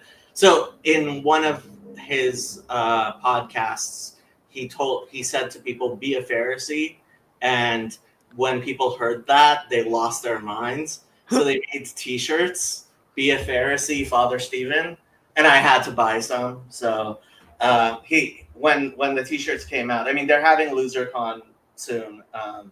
That's what they call it, Lord of Spirits Con, LoserCon. Oh no, that's too funny. How big is that? How many attendees did they get for something like that? When I went, I think there was about 500 people there, but they had to cap it where they have it. They don't. So I'm not sure you've heard of Antiochian Village. No. So their denomination has a village which has a retreat which was built many years ago, and that's where the event was held, and that's where it is held every year. And it's not the largest retreat in the world, although it's pretty big and nice. But yeah, the problem is they can't have that many people stay on site. Yeah. And not a lot. I don't think they've. I think if they planned it a little bit, if they actually had off-site places, people staying with buses and stuff, but they don't want to bother with that. That's a lot of coordination work. It is. Look, this stuff is hard. We finally passed the $5,000 mark in Fountain of Comfort fundraising, and so that was my okay. Now we have enough money to actually try to do something, and I thought about doing a conference, and the more I think about it, it's like there isn't enough payoff for all the time and money. It's not going to be some very large conference because people around here are allergic to that. And if we're spending, I mean, Midwestuary, there were 350 people there. Oh, okay.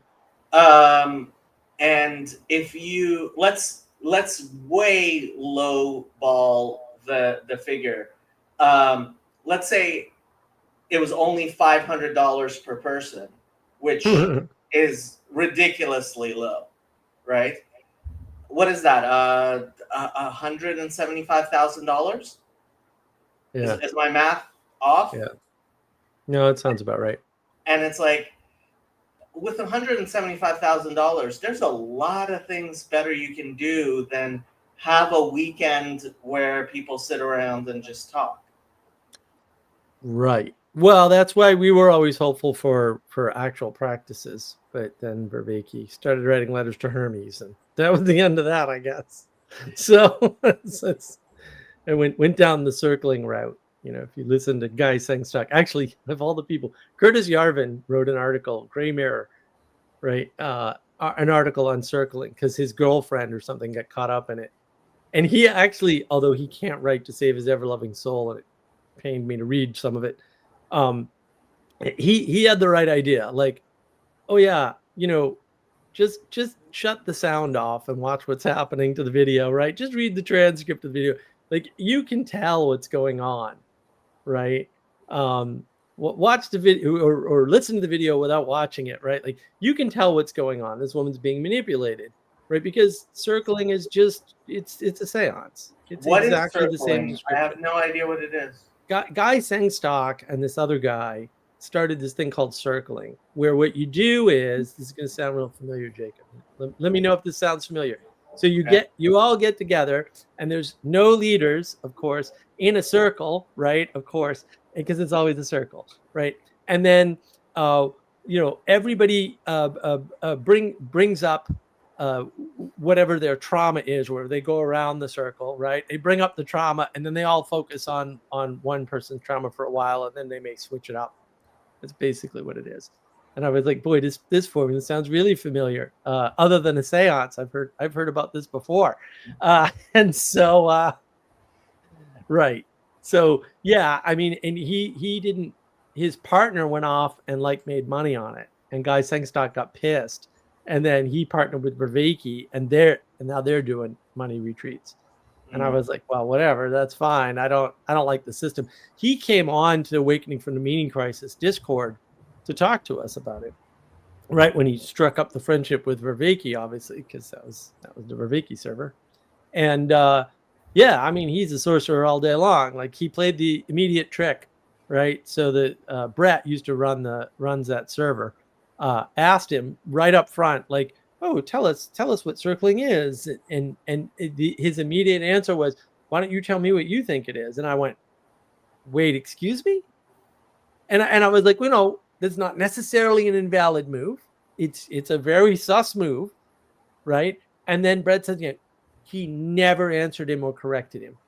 And then, because I was very, I was participatory, I'm in, right? I'm all in, right? I'm a Vervaeke guy. I think I was still with the Vervaeke Foundation at the time. I was like, all right, well, so is this sort of like group therapy, except it's got this other advantage because, and he hemmed and hawed on that. He thought it was, partly good, partly bad, maybe sort of. He was up in the air on it. But no, he never answered the question. He snaked right out of answering, what is circling? And that was very telling. That moment was very telling to me. And Vervaeke partnered with him anyway, which, that's his business. But I was like, yeah, this went the way this went exactly the way we were hoping it wouldn't, exactly the way we were trying to avoid by warning people. And no, instead, it's all downhill. And that Gray Mirror article thing, that was just fantastic. Even though Gray Mirror. Gray Mirror was I don't know if that was the name that he wrote under. It's Curtis Yarvin wrote the article, but I think he wrote it under the name Gray Mirror. Like, if you do Gray Mirror circling, I think you'll find the article.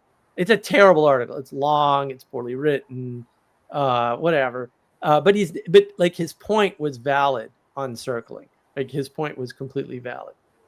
And yeah, I mean, he dissected their sample video. Like, they had a video up at the time that was like, this is circling in action. And he watched the whole thing and went through it and said, no. If you watch carefully, this is what's happening. But if you really want to be scared, you can go look into the history of a thing called Elisa, right? Which was the first therapeutic chatbot ever. This is long before AI. This is in the 1970s. And it's a guy named, I think his name is Weizenbaum, actually, who wrote it. And right, it's not AI. It's not AI. But people were like, no, this is a therapist. And he's like, no, I can tell you the math I used. And they're like, no, this is a therapist. And he's like running around warning people about this. And I'm just like, well, this is the same as with AI, except, yeah, you don't need AI to do any of that. That's why, actually, careful people who've been watching noticed that, and it's probably 6 years ago now, maybe 4, I can't quite remember, spell check got worse. Why? Because they used AI. The old spell check system is way more accurate than AI. There's a bunch of machine learning methods that aren't AI at all, that are way better than AI. And spell check is one of those things. So yeah, it's just, but this problem about people reading into text, right, on a computer that a computer's generating is not new. It's very old. It's 1970s. Oh, you reminded me of a theory I have, which you may or may not like. So I think the fact that now we have we have voice to text, allows a lot of people who are otherwise illiterate to post written things, Yep. and that is severely dumbing down our conversations. Yeah, well, I think yeah, I was thinking about this today. I couldn't work it into today's monologue, but one of the problems, people are really bad at basic arithmetic. The more people you have in a group, the more you dumb it down automatically, right? And so with all this equality doctrine, we need equality this, we need equality that, right? Well, when you allow more people to run for mayor, you get dumber and dumber mayors until you get the mayor of Charlotte. Like, I don't think she's a bad person, but I do think she can't be in charge of anything because she's not bright enough to realize that what she's saying is actually reprehensible. Like, you can't excuse a random murder on a bus of a Ukrainian refugee by saying we need to have empathy for the mentally ill when they've been in front of a judge 13 separate times for different incidents and should probably have been dealt with in some, maybe not prison, that's fine, but like, they shouldn't have been out and about. And then what happens is, I don't know if you saw the video, I think his sister took it or something, where he's saying like, the material inside of me told me to kill her. And it's like, oh, no, that now, was his last violation, was he had called 911 to complain about the things in his body. Yeah. So now you've got the spiritual warfare people going, see, I told you. And I'm like, this is amazingly unhelpful, guys. I mean, I'm not saying you're wrong, but also amazingly unhelpful. Like, this is not going to have the effect that you sort of expect it to have. And the drowning out of things, because we've just added too many immature, incompetent people to everything. Right. I mean, that's what happens in computers. I mean, the reason why everything has bugs, and we're back on Android's back on the 10 updates a day train. I'm like, really, guys? We're going to update 10 apps. We're going to update 10% of the apps on my phone every day or two. That's what you're going to do. What this has happened 2 or 3 times before. This is nuts. This is completely insane. But that's because you have a bunch of terrible programmers, because in the old days, we released once a quarter. That was fast. You released more than once a year, you were going fast. Now everyone's like, oh, we got to release something every day. I'm like, no, that's not. But it's because we have too many people in there who aren't good. What do you think of like open source code versus closed source code? Well, look, I mean, that's all a psyop. And, you sit there and object. All right. I know Richard Stallman. I hung out at the GNU Labs with Stallman. I have no idea what that is. I've heard of GNU Labs. Yeah, GNU Labs. He started the open source movement. Okay. It wasn't originally called the open source movement. I forget the name of I don't like the guy either who changed the name to open source. But the problem is that only benefits programmers. And it only benefits programmers when it's discrete code running on one system, right? Because open sourcing the algorithm to Twitter doesn't do anything because you can't change it. And the algorithm operates on the data. So you can't predict what the algorithm's going to do because you don't have their data. And you actually can't, from a mathematical standpoint, reverse engineer the results of the algorithm by feeding it your own data. Like, that doesn't actually work because there's a combinatorial explosion problem there. And so what good is this doing? First of all, you have to be a programmer. Second of all, it has to have an obvious bug. Third of all, you have to have the ability not only to find the bug and fix the bug, but run the software yourself. Because if you can't do all of that, and I do mean all of it, it doesn't help you. Now, I think it's great because I can actually do most of that for most things. The Twitter algorithm, obviously, I can't do anything with that. Who cares if it's open source? But trying to derive how things operate by looking at the code, programmers can't do that, including the ones that wrote it. hold on. I mean, I'm not sure I completely understand what you're saying, because I don't know much about programming at all. But it isn't the data for Twitter just like public tweets that we can see? Not all of it. It can't be. So there's this concept in computers, and this is so funny, Jacob. It is. I wish someday I'll try to do a stream on it. Just there's so much of it. Okay. The computer industry for decades has been using the term metadata to describe effectively data about or linked to the data you're operating on. So, for Okay. example, I don't know how Twitter does it, but I know how other places do it. The timestamp of the tweet or the information that you input into the system, Right. that would be referred to as metadata. Mhm. Now, whether it was displayed or not is actually not relevant. The thing that makes it metadata, and not everybody uses this formula, but the most common set of formulas is if it was generated by the computer and not the user, it's metadata because it's data about data. Totally makes sense, by the way. Like, oh, yo, you need this as much as I hate the word meta, we'll say used outside the computer context where I grew up hearing it all the time. Like that, it's a problem. It's a problem to use that term normally, but like there are definitions in computing that would totally make sense. The metadata on some systems is greater than the input data. That's the problem. So like I did a contract, a very short contract for this storage company that was trying to write their own system. And what they wanted to do is they wanted to be able to index your entire, 4 petabyte system so that the index would remain updated with all the file system changes. And I went, wait a minute, I'm fairly sure I read a paper on this.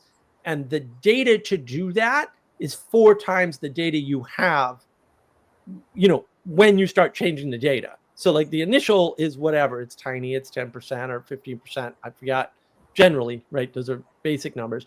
But then if you incorporate the change sets, it's all over. Like the amount of metadata exceeds the amount of change data in very short order. And it's something like 4 times the amount. And so you can't track 4 petabytes of data unless you have 12 additional petabytes of data. Petabytes is like 10 to the 7th? Something like that. I don't do math. It's bigger than gigabytes or it's one up from terabytes, right? It's gigabytes, it's terabytes. One up from terabytes. Okay. Yeah, I mean you're kind of talking over my head. Like I said, this right, but that's always the problem. So the data that you use in any algorithm is not just the input data. There's other data that gets generated, things like timestamps. Because timestamps, for example, like social media is all about time and timing. That's how virality works. Like things are able to go viral because they overweight time, because they don't have a way to weight quality of an algorithm or of a tweet or of a data. They overweight time in views. And so the way to manipulate that is to do things like, well, the time to release your YouTube information is when most of your users are watching. And right. And so now, and then when you do just that one move, and this happens for all the social medias, if you have access to the data to know that, and YouTube, you actually do. If you start releasing your videos when most people watch them, that will automatically get you more views on average over time. Instantly. It's instant. Yeah. Right. Stuff like that. Yeah. Well, because the video's new and your watchers are there, so they pile on. Well, that creates a snowball, Kairos, right? And then that momentum, I have a video on momentum, right? That momentum increases your likelihood of going viral. And so it's an easy hack because all the algorithms account for time. And so once you know that, it's like, oh, and then you can see this advice in like if you do the YouTube gurus guys, if you're following any of those clowns, most of them are charlatans, but a few of them are some of them have good advice, right? And they talk about this. They're like, oh, here's how to game this part of the algorithm. Here's how to game that part of the algorithm. I'm like, fair enough, right? Keywords, tags, time, release times, all these things are super important. But you have to know how all that works. It just so happens that I've worked in that environment, and I know these algorithms. I've written those algorithms; they're not that hard. And so it's like, oh well, yeah, I see what's going on there. And then that's also why I know that my channel's suppressed, because I'm like, oh well, this change in this algorithm should result in this, and a lot of this is easy to do. You don't need to be an expert. You can just see, well, this other person does this, and then I do this, but it doesn't work. Oh well, that's a discrepancy. And if you're careful and clever enough, you can determine that discrepancy is due to a change, because an automated system is an automated system, right? You give it the same inputs, it should have roughly the same outputs. And if it doesn't, there's a problem. And so that problem always has to be something behind the scenes, like I said. So on YouTube, you've got quiet downvotes. So 500 people or 5,000 people or 550 people even downvote something before it gets, we'll say, momentum in the algorithm, no one's going to see it already. No one. It doesn't, the algorithm can't overcome that because it's not even aware that that's happened. It's just grabbing the downvote data, and you and I don't see the downvote data anymore in YouTube. But YouTube said they stopped using downvote data. No, they have to. The problem is in all systems, negative data takes priority. You have to have the negative feedback first.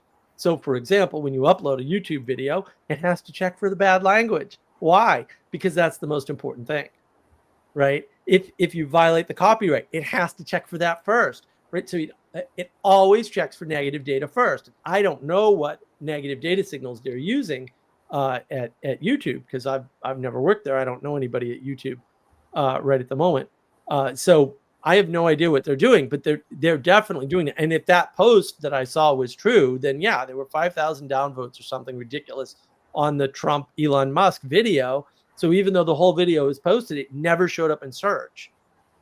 So like, okay, but then you know who the bad actors are, guys. You could go after them pretty easily. You could get rid of all those accounts and undo the damage they did with a couple of scripts.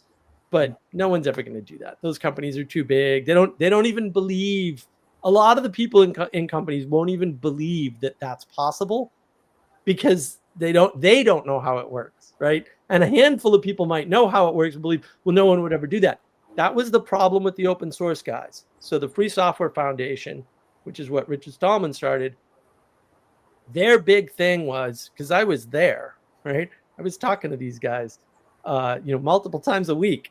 I said, well, guys, what if somebody takes your open source software and then does this with it, this bad thing, right? And they were like, well, nobody would ever do that. And I'm looking at them like, have you met people? What do you mean no one will ever? Because they were a bunch of hippies. And they're like, oh, people don't do that. If you give them things for free, they won't abuse them. And then, of course, now we've got Amazon's famous for this. Amazon's AWS system, their compute system, the thing that makes almost all their money, that's all stolen open source software. And the thing, no one cares except they don't give back to the open source community. So that's been a big battle ongoing for years. It might have been resolved in the past couple of years, because I don't really follow it that closely. But like the open source people were pissed. They're like, look, all these other companies give us free programmers and contribute to our organizations and sign up for our foundation and, keep the momentum running on open source. Open source is always funded by large companies. It always has been. The GNU Lab was full of $35,000, $50,000 workstations that they got for free from IBM, HP, Sun. I don't know. There were at least half a dozen companies that were giving us free equipment, right? And their internet and all their infrastructure was sitting on MIT, right? It was MIT's network. They were in MIT's physical building, right? Although MIT was renting it, but still, they were in MIT's space. And so, and the MIT's, they had IP addresses from MIT, right? It was all MIT was supporting all the infrastructure. And then all these companies were donating equipment because they're not stupid. They're going to benefit from open source. They knew that. And so it was a good collaboration. I mean, everybody, right? But then, we get the rise of all these companies that take the open source, modify it a little bit, and never give anything back to the community. And the community's like, why is this possible? We need to do something. And it's like, well, it's a little too late, guys. The cat's out of the bag. You gave it away, right? So that's part of the problem. So they can release the source code all day long, but what are you going to do with the source code, Jacob? Like, what are you going to do with the algorithm? I'm not going to do anything with it. Right. So people on my stream, I'm probably going to be leaving soon, so I am going to shut down my stream. I put a link to Mark's actual stream, so everybody should shift over there because you're no longer going to be able to watch on my channel as of right now. Bye. See you, Jacob. Thank you. That's funny. Well, I mean, I have to give them a reason to move over, or they never will because people are lazy. That's true. Dawn says there's a Firefox extension that lets you see thumbs down, but you have to use Firefox. Yeah, well, that's true. Yeah, it's going to be Shabbat soon. It was nice talking to you. I'll Good to see you, Jacob. talk to you Thank later. you. Yeah, catch you later. Well, it was nice to have Jacob come in. Adam, Dylan, Major, Don, really sounds strange. Why would their API offer to get the info? Well, they expose a lot of things through their API, and I bet a lot of them don't know what's exposed through the API.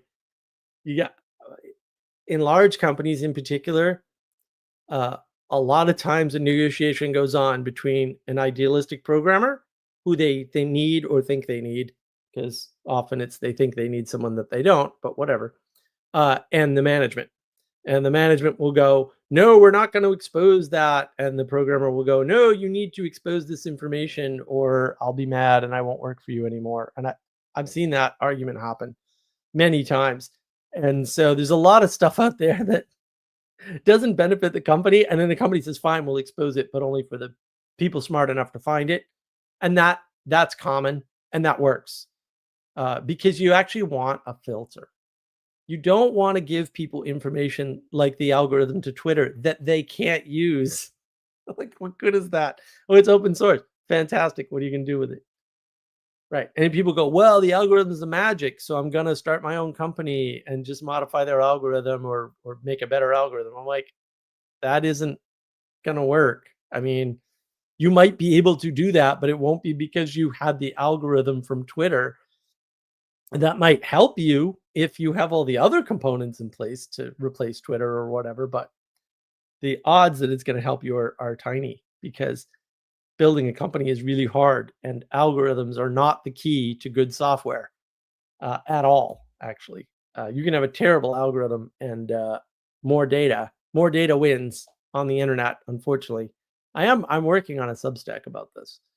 I gotta be able to sit down and focus because writing is hard and I've just been super distracted by 1,000 things. First of all, it's been gorgeous weather out here. Oh my god, it's like fall.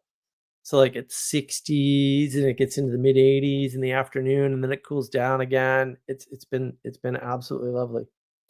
Absolutely lovely. Dawn, I love my new Chromebook, but I miss seeing the thumbs down. I don't know. I don't know if I'd want to see the thumbs down. I found it interesting that you know, it would be that easy to find who the bad actors are. I mean, obviously, if you're thumbs downing the discussion between Rogan and Trump, and before the election, you're a bad actor. Like, there's no other way. Like, even if you disagree with what one or more of them is saying, it's still irrelevant. And you know you're making it irrelevant by downvoting it. So that's a problem. Ixnon, writing is hard. Can confirm. Yeah, writing is really hard, dude. I'm glad I got my my book out. I don't know how anymore. I'm like, how the hell did I sit down and write? Although to be fair, a lot of that material was already written, but still, I had to organize it all and edit it and add a bunch of stuff that wasn't written and think about things, which is always, hit or miss. Hopefully, when I get the HVAC vents fixed, that'll get much improved. But we'll find out. And I think the big problem is that now that the shift has happened, and a lot of people get fooled by the open source thing. Open source doesn't do any good. It doesn't do any good. So, yeah. Ixman, that's a good question. We had to do a rebrand because we had a catastrophe of SEO. And so the rebrand is more or less complete. And now I can refocus my attention, hopefully before October here, because I got to go to Ireland to Adam's wedding. I can refocus my attention on the last few pieces for the book. But we'll get it done. We're gonna do a pre-launch thing, and then we'll do a full launch, and I'll probably do the full launch in October and the pre-launch maybe next week. We'll see. I gotta sit with the material and go through it all again and figure out where we're at. Or just spending time chasing after vendors to fix a problem when you want to spend several $1,000s and they don't call you back, and it just takes a lot of time and it tries your patience. You're trying to get stuff done, and then all of a sudden you have to answer every spam call that comes through, because who knows if it's one of the vendors getting back to you, because phone numbers are a mess now. Back in the old days. But we'll get it up soon. I gotta figure out how much we have to buy help and how much help we can, or how much work we can do on our own and not have to purchase. But I'll be doing that. I'm gonna focus on that starting tomorrow, basically. And then, yeah, hopefully we'll get it out soon. And then the workbook's on the heels of the book. So the accompanying logbook will also be available shortly thereafter. And that'll be important for people who actually want to start a community. The logbook will help you keep track of what you're doing, how you're doing that, right? To help you start up actual communities. More importantly, it's on how's the game. That's more important, because that's next. Right after we get the book released, I wanna work on the board game, because that'll be fun.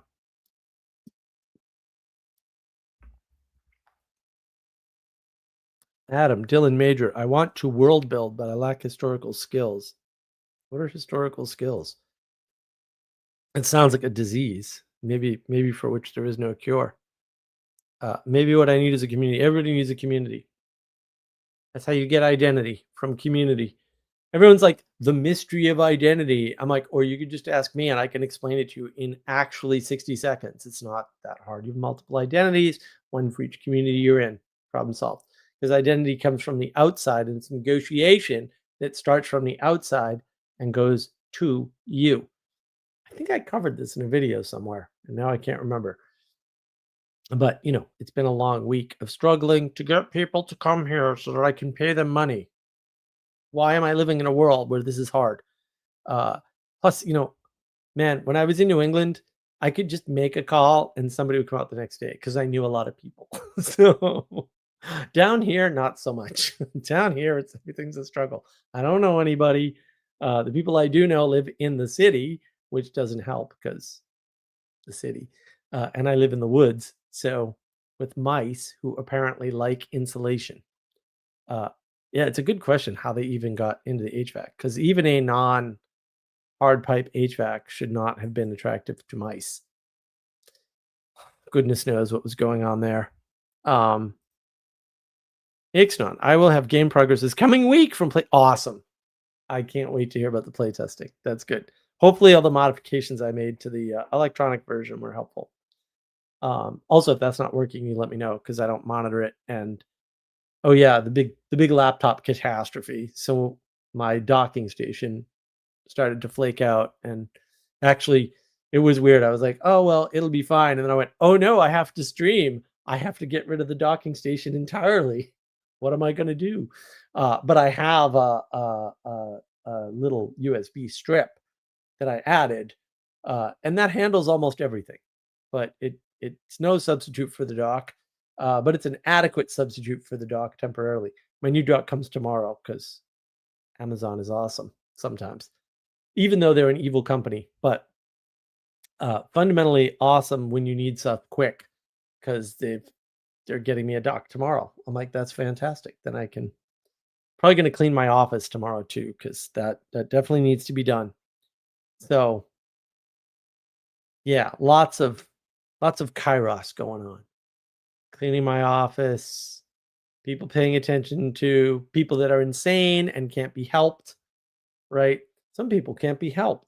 Or some people can't be helped by you, or some people can't be helped with conversation, right? All of these things actually matter quite a bit. And that's really the theme of whatever's coming next is people are going to have to start thinking about the world in a new way and acting appropriately. And a lot of people are going to learn that there are a lot more NPCs than they thought, and that NPCs don't come in the generic banal flavor only, right? Or the harmless flavor. Some NPCs are caught in the mental illness NPC, and they need to be dealt with somehow. And like, I'm not going to sit here and claim to have like all or maybe even any of the answers. I'm just saying there are differences that we have been ignoring. We need to pay attention to those differences and stop trying to equalize everything through speech, because it's not going to work. Action always trumps speech. Talk is cheap. Yes, talk is cheap. Learning is about mimicking good action. It's not about reading a book. I talked about this before. I was watching at least part of Alex Hormozy talking on Diary of a CEO recently, and he's sitting here saying, well, I learned so much from these guys. And I'm like, so your description of learning doesn't seem to be learning. It seems to be that what happened is you just did what they told you to do. And they gave you a rationalization for why you shouldn't do these other things that you thought were a good idea. Fair enough. Like, I get that. That's very powerful. But Adam Dillon Major, harder to spot are the innovating NPCs. Well, that's a contradiction. So that doesn't exist. I think the problem is we're all NPCs about lots of things, and we just don't know it. And so the real question is, what are you an NPC about? Right? That's a better way to think about the world. What things are you an NPC on? Are you going to take the source code to the Twitter algorithm and do anything useful with it now that it's open source? Even if you're a programmer, I mean, even I'm not going to do that. And I bet I could understand all the code. But I don't know what the hell I'd do with the code. Right? Because I don't know. I mean, even if I thought I could compete with Twitter, I wouldn't. Like, why would you get into a fight with Elon Musk, right? Social media networks quality is dependent upon who's on it, not how the algorithm works. I mean, you spend enough time in the computer industry, you're going to notice something real quick. The best code almost never wins. Almost never. Good code, on average, is hard to maintain. And if you have bad inputs, you'll have bad outputs. It's called garbage in, garbage out. Garbage in, garbage out is the ruling factor, not the quality of your code or the cleverness of your algorithm or the completeness of your system. Garbage in, garbage out always wins. And people can't account for that. Filtering matters. Signals matter. Algorithms are just automated implementations. Adam Dillon Major, I get it. I used to think people learned about tradition or NPCs. Yeah, well, not so much anymore. Well, they might be NPCs, but maybe it's good, right? But still important to have different imprint. Yeah, maybe. I mean, it's just, what are you imprinted with and why? You know, the number of people that call me because they have a computer problem. Well, why do they call me? Because they don't, they're NPC computer users. Fair enough. Like, I get it. In fact, a friend of mine who I haven't talked to in quite some time, she called me. She always sends me Christmas cards. So she called me up the other day and said, like, can you help me? And I'm like, yeah, absolutely. I can help you. It's no problem. And she's like, I don't want to call tech support because tech support, they told me this the last time. And I'm like, put me on the phone with tech support. I'll take care of this. Because I was a tech support engineer. I know how to deal with these people.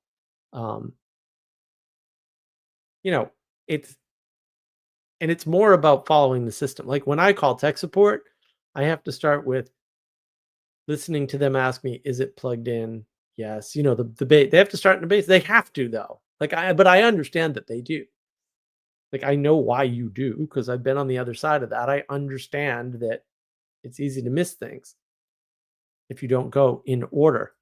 Ixnod, Manuel had a great tweet about picking up pieces without any plan for how to put them together. Yeah, that's all the pseudo-intellectuals on YouTube and Twitter and other places going, it's a Kairos moment. Like, first of all, learn your Greek. Second of all, what are you talking about? You're a lunatic. You didn't predict anything. You just screamed Kairos moment, which is just fuzzy enough to be any particular time you pick later on, right? But no, I mean, like I said, I can say for sure Kairos is here.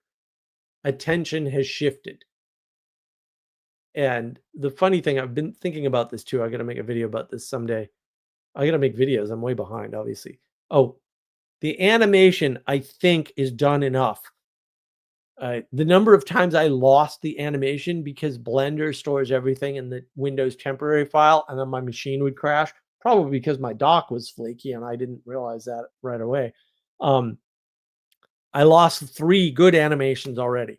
So, but now I think I have it and it's rendered. I have to check it. I'm going to check it tomorrow, potentially, or maybe I'll have to check it Sunday. We'll see. We'll see how busy I am. The animation is ready. So that video, I'm going to add a few more things to it. I got 6 minutes of animation, so we'll see. A lot of people have no plan to put things together. A lot of people scream Kairos. A lot of people talk about these things. The video, one of the other videos I need to make is a video about noticing not only, we'll say, that pattern, but the pattern where, we'll say,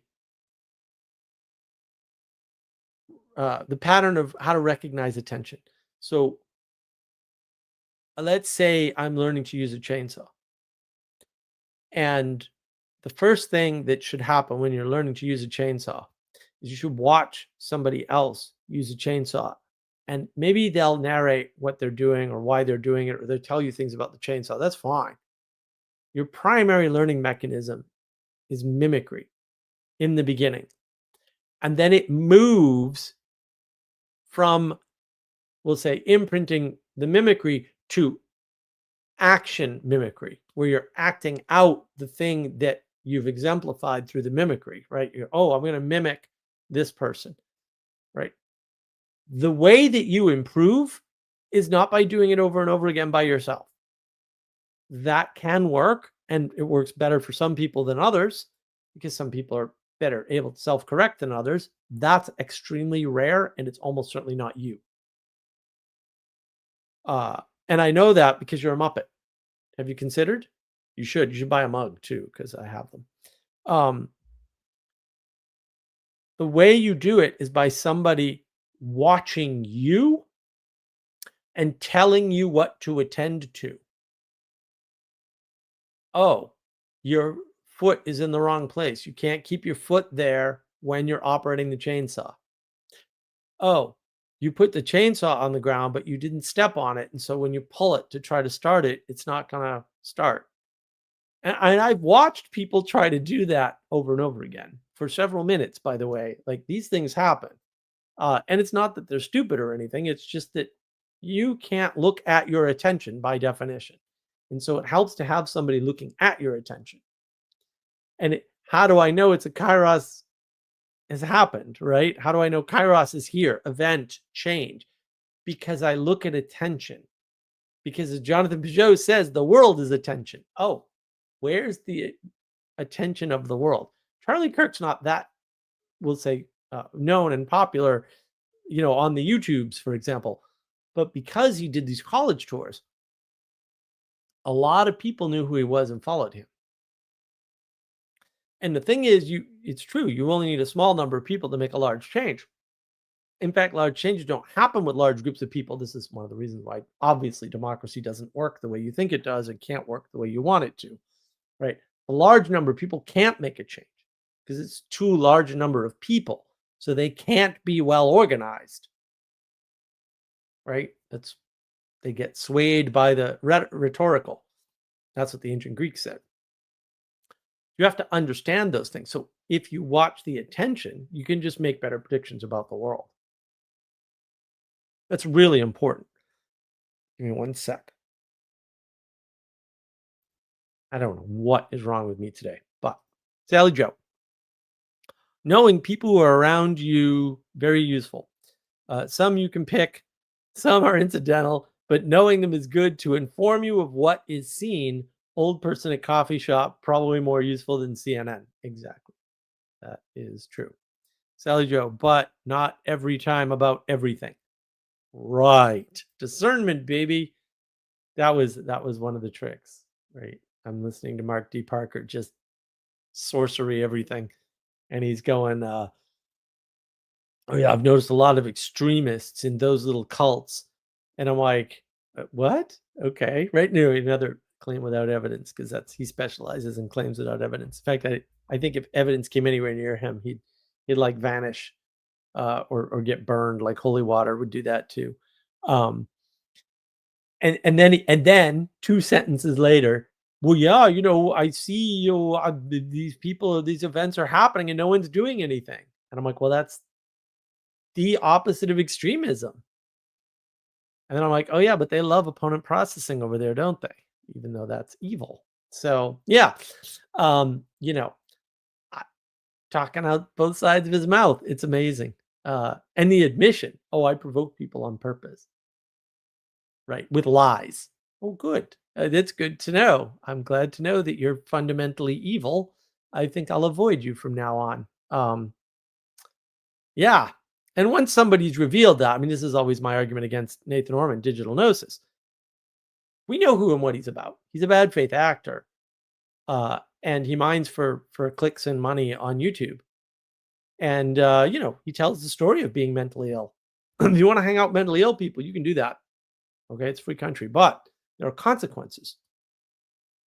There are consequences, right? If you want to hang out with convicts, you can take the chance. I mean, I know a lot of convicts actually, and I have discernment, so I can tell which ones are okay and have rehabilitated or learned their lesson, or were unfairly convicted, because that happens too. I can tell.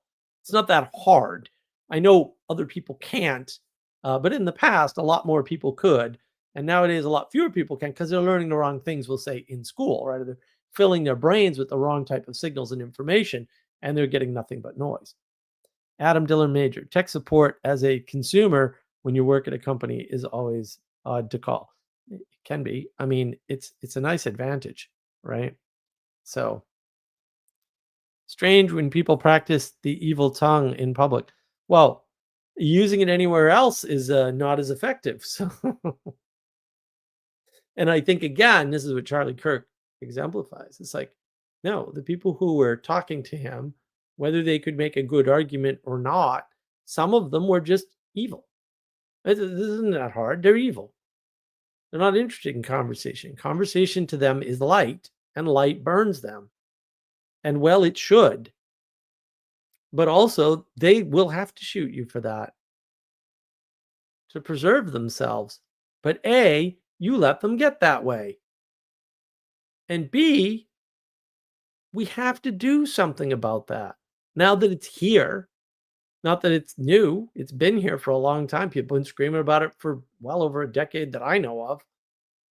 I was warning people about this, long before fake news virus scam even. I was saying, like, no, we've got to do something about this.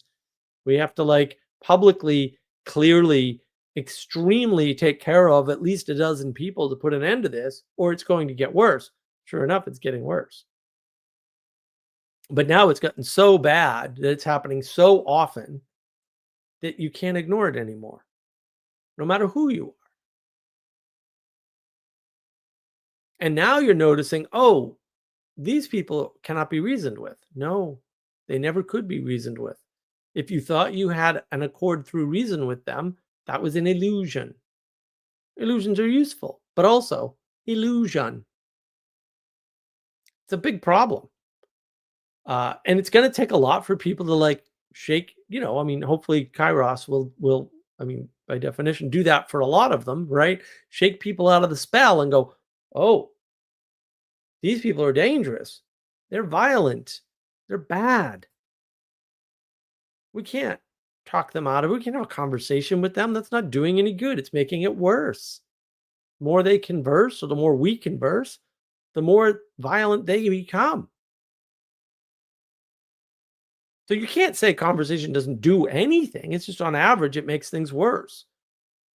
And you can argue that point, but I can say, look at the correlation. More people on the internet. I was on the internet when no one was there. Conversation was wonderful. The more people, the dumber the conversation gets. Mathematically going to happen. right? You lower the barrier of the entry to the internet to everybody. And we noticed this in the BBSs back in the day, chat BBSs in particular. It's like, oh, this person, her son is enabling her to be online, and she's in like her 40s, and it's just not the brightest bulb on the tree, you know? But you have fun to talk to occasionally. You weren't going to have an intellectual conversation with this woman. But, you get more and more of those people online. And the next thing you know, the average conversation comes down. It doesn't go up with more people. It comes down with more people. And we know this principle. We know that it's true. We know that this happens. And we're subjecting ourselves to this anyway. Why? I honestly have no idea. But that's what's happening. That's what's happened. That's what's happened to us. Adam, Dylan Major, I'll jump on the boat of helping with emotions when I stop having them. Well, I don't think that's going to happen. You kind of need your emotions, but also you need to manage them. I mean, this is the thing that Stoicism does. Stoicism is great for this. It helps you to get some contrast on your emotions so that you can learn to manage them. That's something you can do pretty much more or less by yourself. It's a lot easier with other people, man. Everything's easier with other people, right? Two heads are better than one, distributed cognition, all that stuff.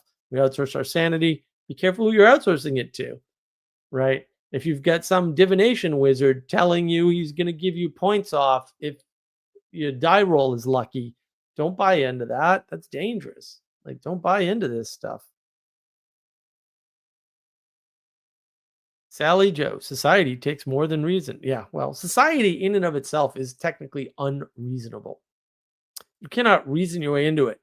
That's why when the science people start talking about it, I'm just like, what are you guys doing? Like you're trying to look at something bigger than you, that's above you, that bore you, right? Your existence of the thing you do is completely encompassed within and dependent upon society.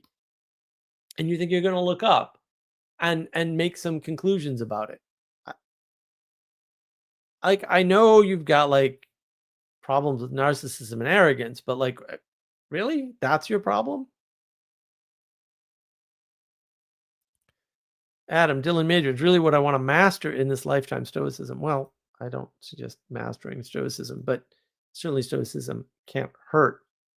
The best and quickest way to be, what do I want to say, disenchanted by your emotional state is to have it pointed out to you, or to have it exemplified and pointed out to somebody else in front of you, right? Where you go, oh my goodness, this person is irrational because I didn't notice they were irrational in the beginning. I was on a Mark D. Parker instantaneously for various reasons based on how he was talking. Jacob figured it out pretty quickly too, maybe instantly, or at least the minute he met him. It's not that hard. It's just that we're not skilled up in that anymore, or at least a bunch of people aren't. And the way to get skilled up in things is to be around people who have those qualities. If you want to know if you're being overly emotional, whether we'll say he's right or wrong, Manuel will show you that pretty quickly. He's very good at it. He's very good at showing you that you're being overly emotional. I am pretty good at that as well. But Manuel's really the master there. He's very helpful for that, right? He's very helpful for any sort of irrationality. And not all of your irrationality is due to your emotions, but a lot of it is. Like, your emotions, by definition, make you irrational. That's their purpose. Like, that's they are the yin to the yang or something, right? You can certainly talk about it that way. And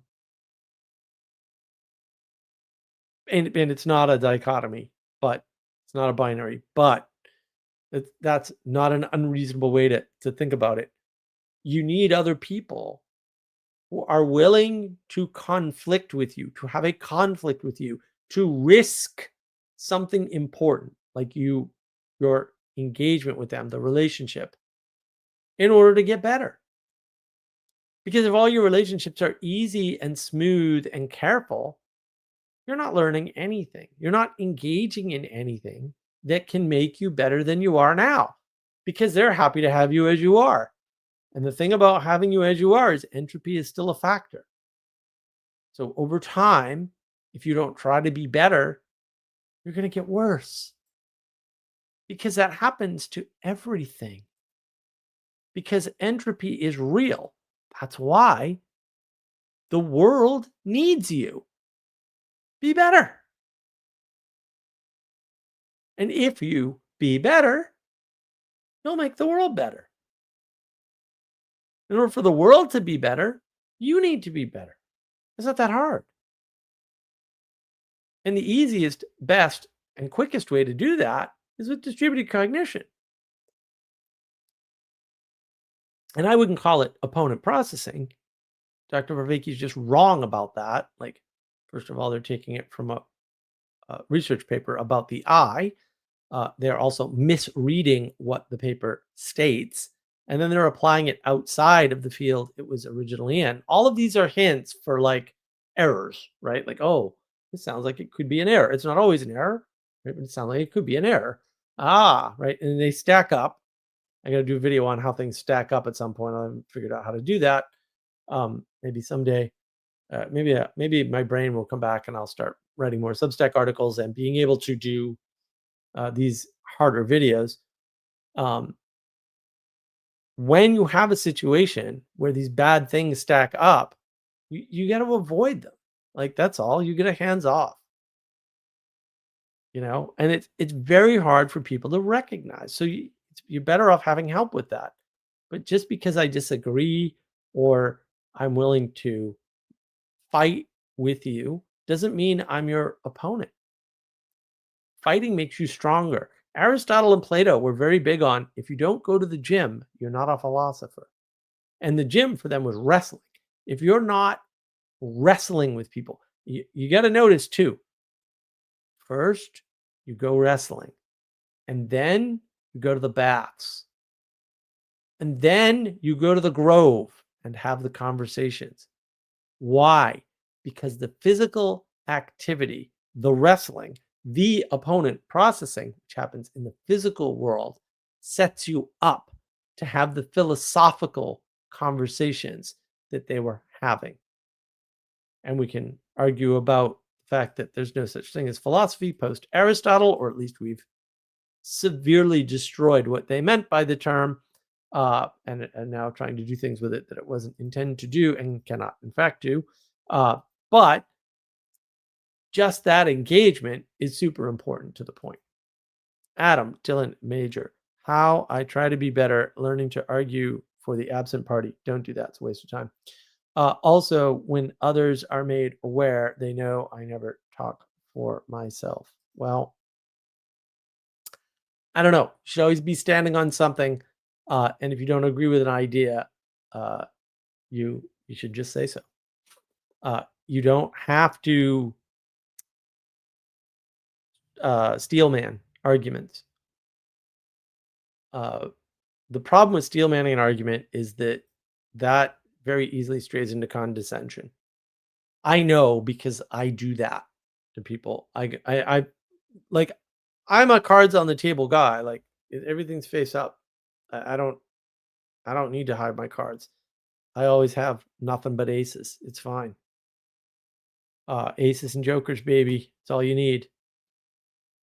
Right? I tell people, your argument sucks. I know this because I can make a better argument for your point than you can. Perhaps you want to bow out of this debate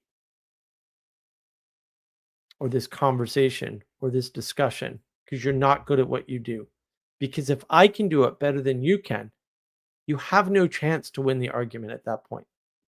It's all over. It's already over. You can go through the motions, but the outcome's already certain. If I can make a better argument for your case than you can, you're not going to win. Already. Sally Joe, many people living in an emotional hothouse. Ooh, I like that. Not knowing why everything is too hard, and they can be stronger. Yeah, exactly. Sally, when did you learn to talk? That's amazing. You do such a good job. Dawn, when I saw Mark P. and Rick Cosi show up for an estuary today, I thought I'd have to leave.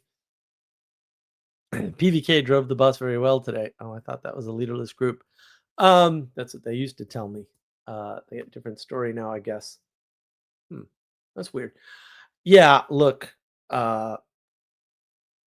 again, if you let too many people in or you let the wrong people in, you bring everything down. You don't lift them up.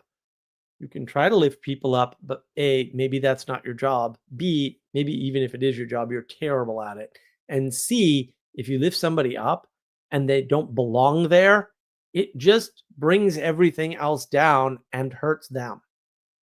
If you promote somebody who can't handle the promotion, and most people can't, that's just worse for everybody. I mean, this has been mapped mathematically. Like, I don't understand why people are confused. There's boatloads of research in psychology on this. There's boatloads of research on how this works in team dynamics and management. There's boatloads of research on this. It's everywhere. It all says the same thing. It's all massively consistent. I don't know why this is a mystery to people, but they insist on trying to redeem. And I'm like, you ain't the redeemer. And even if you were, this isn't going to work. Why you can't see that, that's a bigger problem. I found out recently, my buddy who's been sailing his whole life, I think he's in his 60s, 70s, something like that. He can't actually see the waves, the current, and the depth of water on a boat. I'm like, holy cats. No wonder why you suck at this. I get it now. Fair enough. Like, you like to be on boats. Boats are great. Whatever. I love to be on boats. We went all the way out to the Atlantic, past the Outer Banks. It was freaking. Oh, we didn't go very far past the Outer Banks. Unfortunate. Would have been nice to take the big boat and actually go all the way out and like have a meal in the middle of the Atlantic, because that's always fun. I've done that before. But like, he can't see depth in the water. He can't tell how deep the water is. I'm like, oh my God, dude. Like, you don't belong on a boat. He's got like 10 boats. I'm like, and to be fair, he wasn't captaining the boat. He hired somebody who knew the area. But I was shocked. Like, maybe you shouldn't do that if you can't. Right? Hire somebody to take your boats out for you. That's all. Yeah, we got to get out on the big boat. Next time I go to North Carolina, I'll try to get out on the big boat. We'll go all the way out. It'll be a lot more fun. Maybe I'll take a big boat to Ocracoke again. Ocracoke is awesome. We can beat the ferry out there, apparently. Allegedly, we can beat the ferry out there. Can we actually beat the ferry out there? I don't know, but allegedly we can. That would be interesting. Adam, Dylan, Major. Is it okay to go the meta route? No, there's no meta route. Meta is the worst word ever, or the second worst word ever. Modernity might be the worst word ever. They're in a contest. I can't decide who wins. Pointing out fallacies in the debate. No, debates are dumb. No, you have to point out fallacies in debate, like by definition. But a debate involves at least 3 people. In a proper debate, and everything else is not a debate. Just to let you know, everything else might be a discussion or an exploration or a conversation or whatever. Debates are formal events where there's 3 people, one of them's a moderator, and you measure audience participation, because the purpose of a debate is to measure the skill of each of the debaters relative to one another. It's a relativistic measure, which is better than nothing, on how well they can sway opinion. That's what the purpose of a debate is, right? It's not to get at the truth, and it's not to find what's more true. That has nothing to do with the debate whatsoever. The debate is actually to measure rhetorical skill in the 2 participants. But you have to point out logical fallacies, and you have to point out when people are lying immediately. Now, that video, I need to go back to VO3 and see if it will actually do what I tell it. But if I can get that animation, because now I have an animation in mind for how to do that.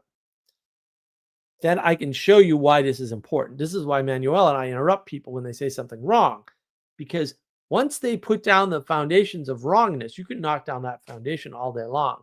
The other person's buying that argument forever. That's why you have a debate between Sam Harris and Jordan Peterson, or 4 debates actually, right, or discussions, although they were borderline debates. And each side feels like they won, only more. And it's like, well, you didn't move the audience at all. That was a waste of time. And the reason why is because Peterson won't shut people down when they lie. This is why he talked to Destiny. I was like, oh my God, you're going to talk to Destiny? Like, talk about bad faith actor. And then everything Destiny said when he talked to Peterson was wrong. It was just factually incorrect. Like, just Google it. Like, seriously. And Peterson doesn't know. Because, yeah, like, can't know all that stuff for the most part. It's very hard. Few people can do it. So he didn't know Destiny was lying. Destiny crew thinks he did great against Peterson and scored all these points. And the audience will definitely, and no audience changed there at all. No one's mind changed. I already knew Destiny did nothing but lie. I already knew that. And then you got a guy like that who does nothing but lie, and he's all over YouTube. And then you get a Mark Parker following him because mimicry is real. And that's not good. Sally, I know where you live. Yes, I did forget how primordial meta is. I know where you live, Sally. Just keep that in mind. Keep that in mind. I can sneak up on you. You're too close to the road. I'll hitchhike in a big rig. They'll stop and drop me at Senex. See? I know how to get to you. Don't be primordialing me. That whole primordial thing. That's just like, poor John. You know, I get these people, they make so much progress. That's the other thing that's happened, right? People made so much progress and then they hit a wall. Bang!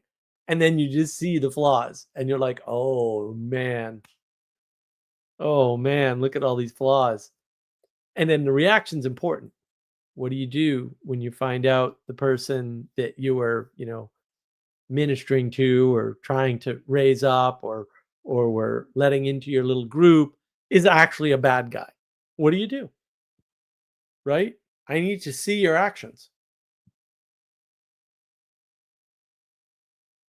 Adam Dillon Major, cheers. You made me miss the diaspora days. Well, maybe. I don't know if I make you miss the diaspora days. I don't think people have any concept whatsoever of how things worked in the past. And for any time period. We're so used to compressed history and you just talk to people who were alive in the 1950s and stuff. Like my grandmother was alive during the Great Depression. She remembers it. I was like, what? That's not, and it is like amazing, right? And it was horrible, but it wasn't anywhere near as horrible as people talk about. It's not like there were people starving and dying on the streets of the United States. That didn't happen. And I'm not saying people didn't starve and die in the United States during the Great Depression, because that happened, but it's not as bad as people portray it. Right now, the Dust Bowl, on the other hand, was far worse than anybody can imagine. And that's all. No, I was away from home and you just saw the Sampel. I open with the Sampel, with the big bottle. I have the big bottle on Fridays. I have a bunch of big bottles for Fridays. I only drink them on Friday. Now I don't drink my little bottles.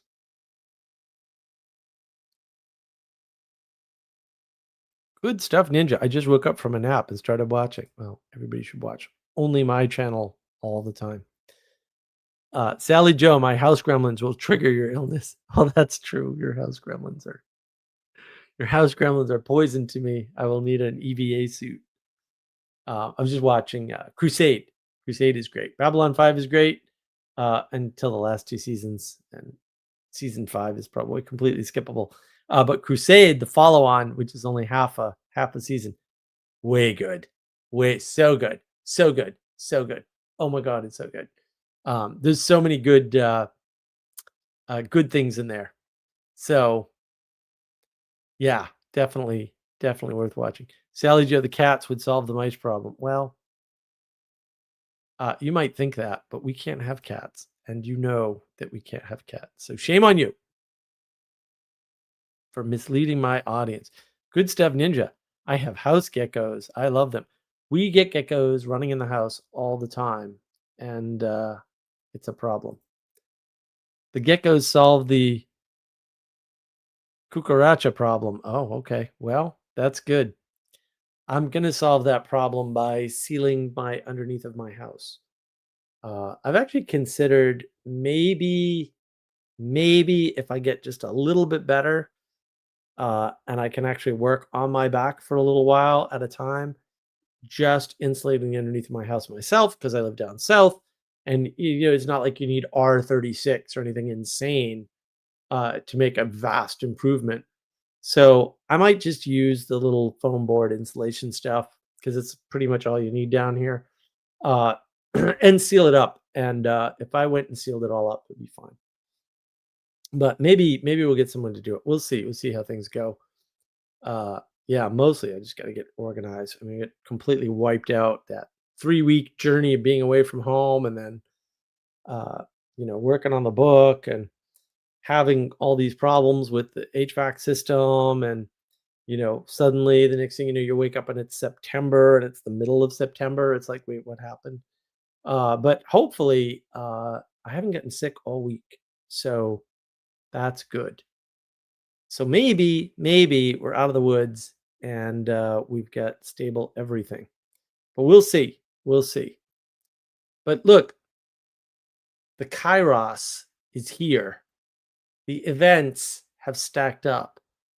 And they are fractal. Jonathan Peugeot did a wonderful talk. I guess it's from Midwest area, unfortunately, on fractal reality. I liked some of his slides. I think he could do a better job. Well, no, I think a better job could be done. And it would be nice if he was the one doing it. But I might get into the fractal thing next. Just my first animation here can lead us into the fractality problem, or the fractality. It's not a problem because there's no solution. The fractality situation that we inevitably find ourselves in. But yeah, it's times be a changing, and we need to work on making sure they're changing for the better. And we need to avoid the fundamentalism, and the democratic voices are stupid on average, so they're going to call for dumb things. You can't change the morality of a man by changing the material. You can't fix things by fixing the way the government works or the way money is distributed, or these things don't work reliably, don't work, right? The way that you fix things is by paying attention close to you. The closer, the better. The closer it is to you, the more control you actually have, and making it better, because the world needs you. So be better. In fact, the world needs you to be better. To make the world better, all you have to do is be better. Adam, Dylan, Major, I get to notice how you change because I watch rarely. You now 0.0 versus is more peaceful. I guess peace is not what I'm going for, but I suppose. All right, look, everybody. I don't know what the topic will be next week. Who knows who'll get shot next, or who will get killed next? Who knows what's going on, or what will happen? But I see no barrier to me being on next week. So I hope you will all join me and join in and comment if there's something in particular you want me to cover. We do take requests. Sometimes we even honor them when we can. But let me know. And everyone should have a great week and should do what they can as close to them as possible to make things better for themselves and for others. Take care of yourself and those closest to you. right? And if you don't take care of yourself, you can't take care of others. So cooperate with people and be better. That will help this Kairos to go better for everyone. And that's all you have to do. You don't have to focus on,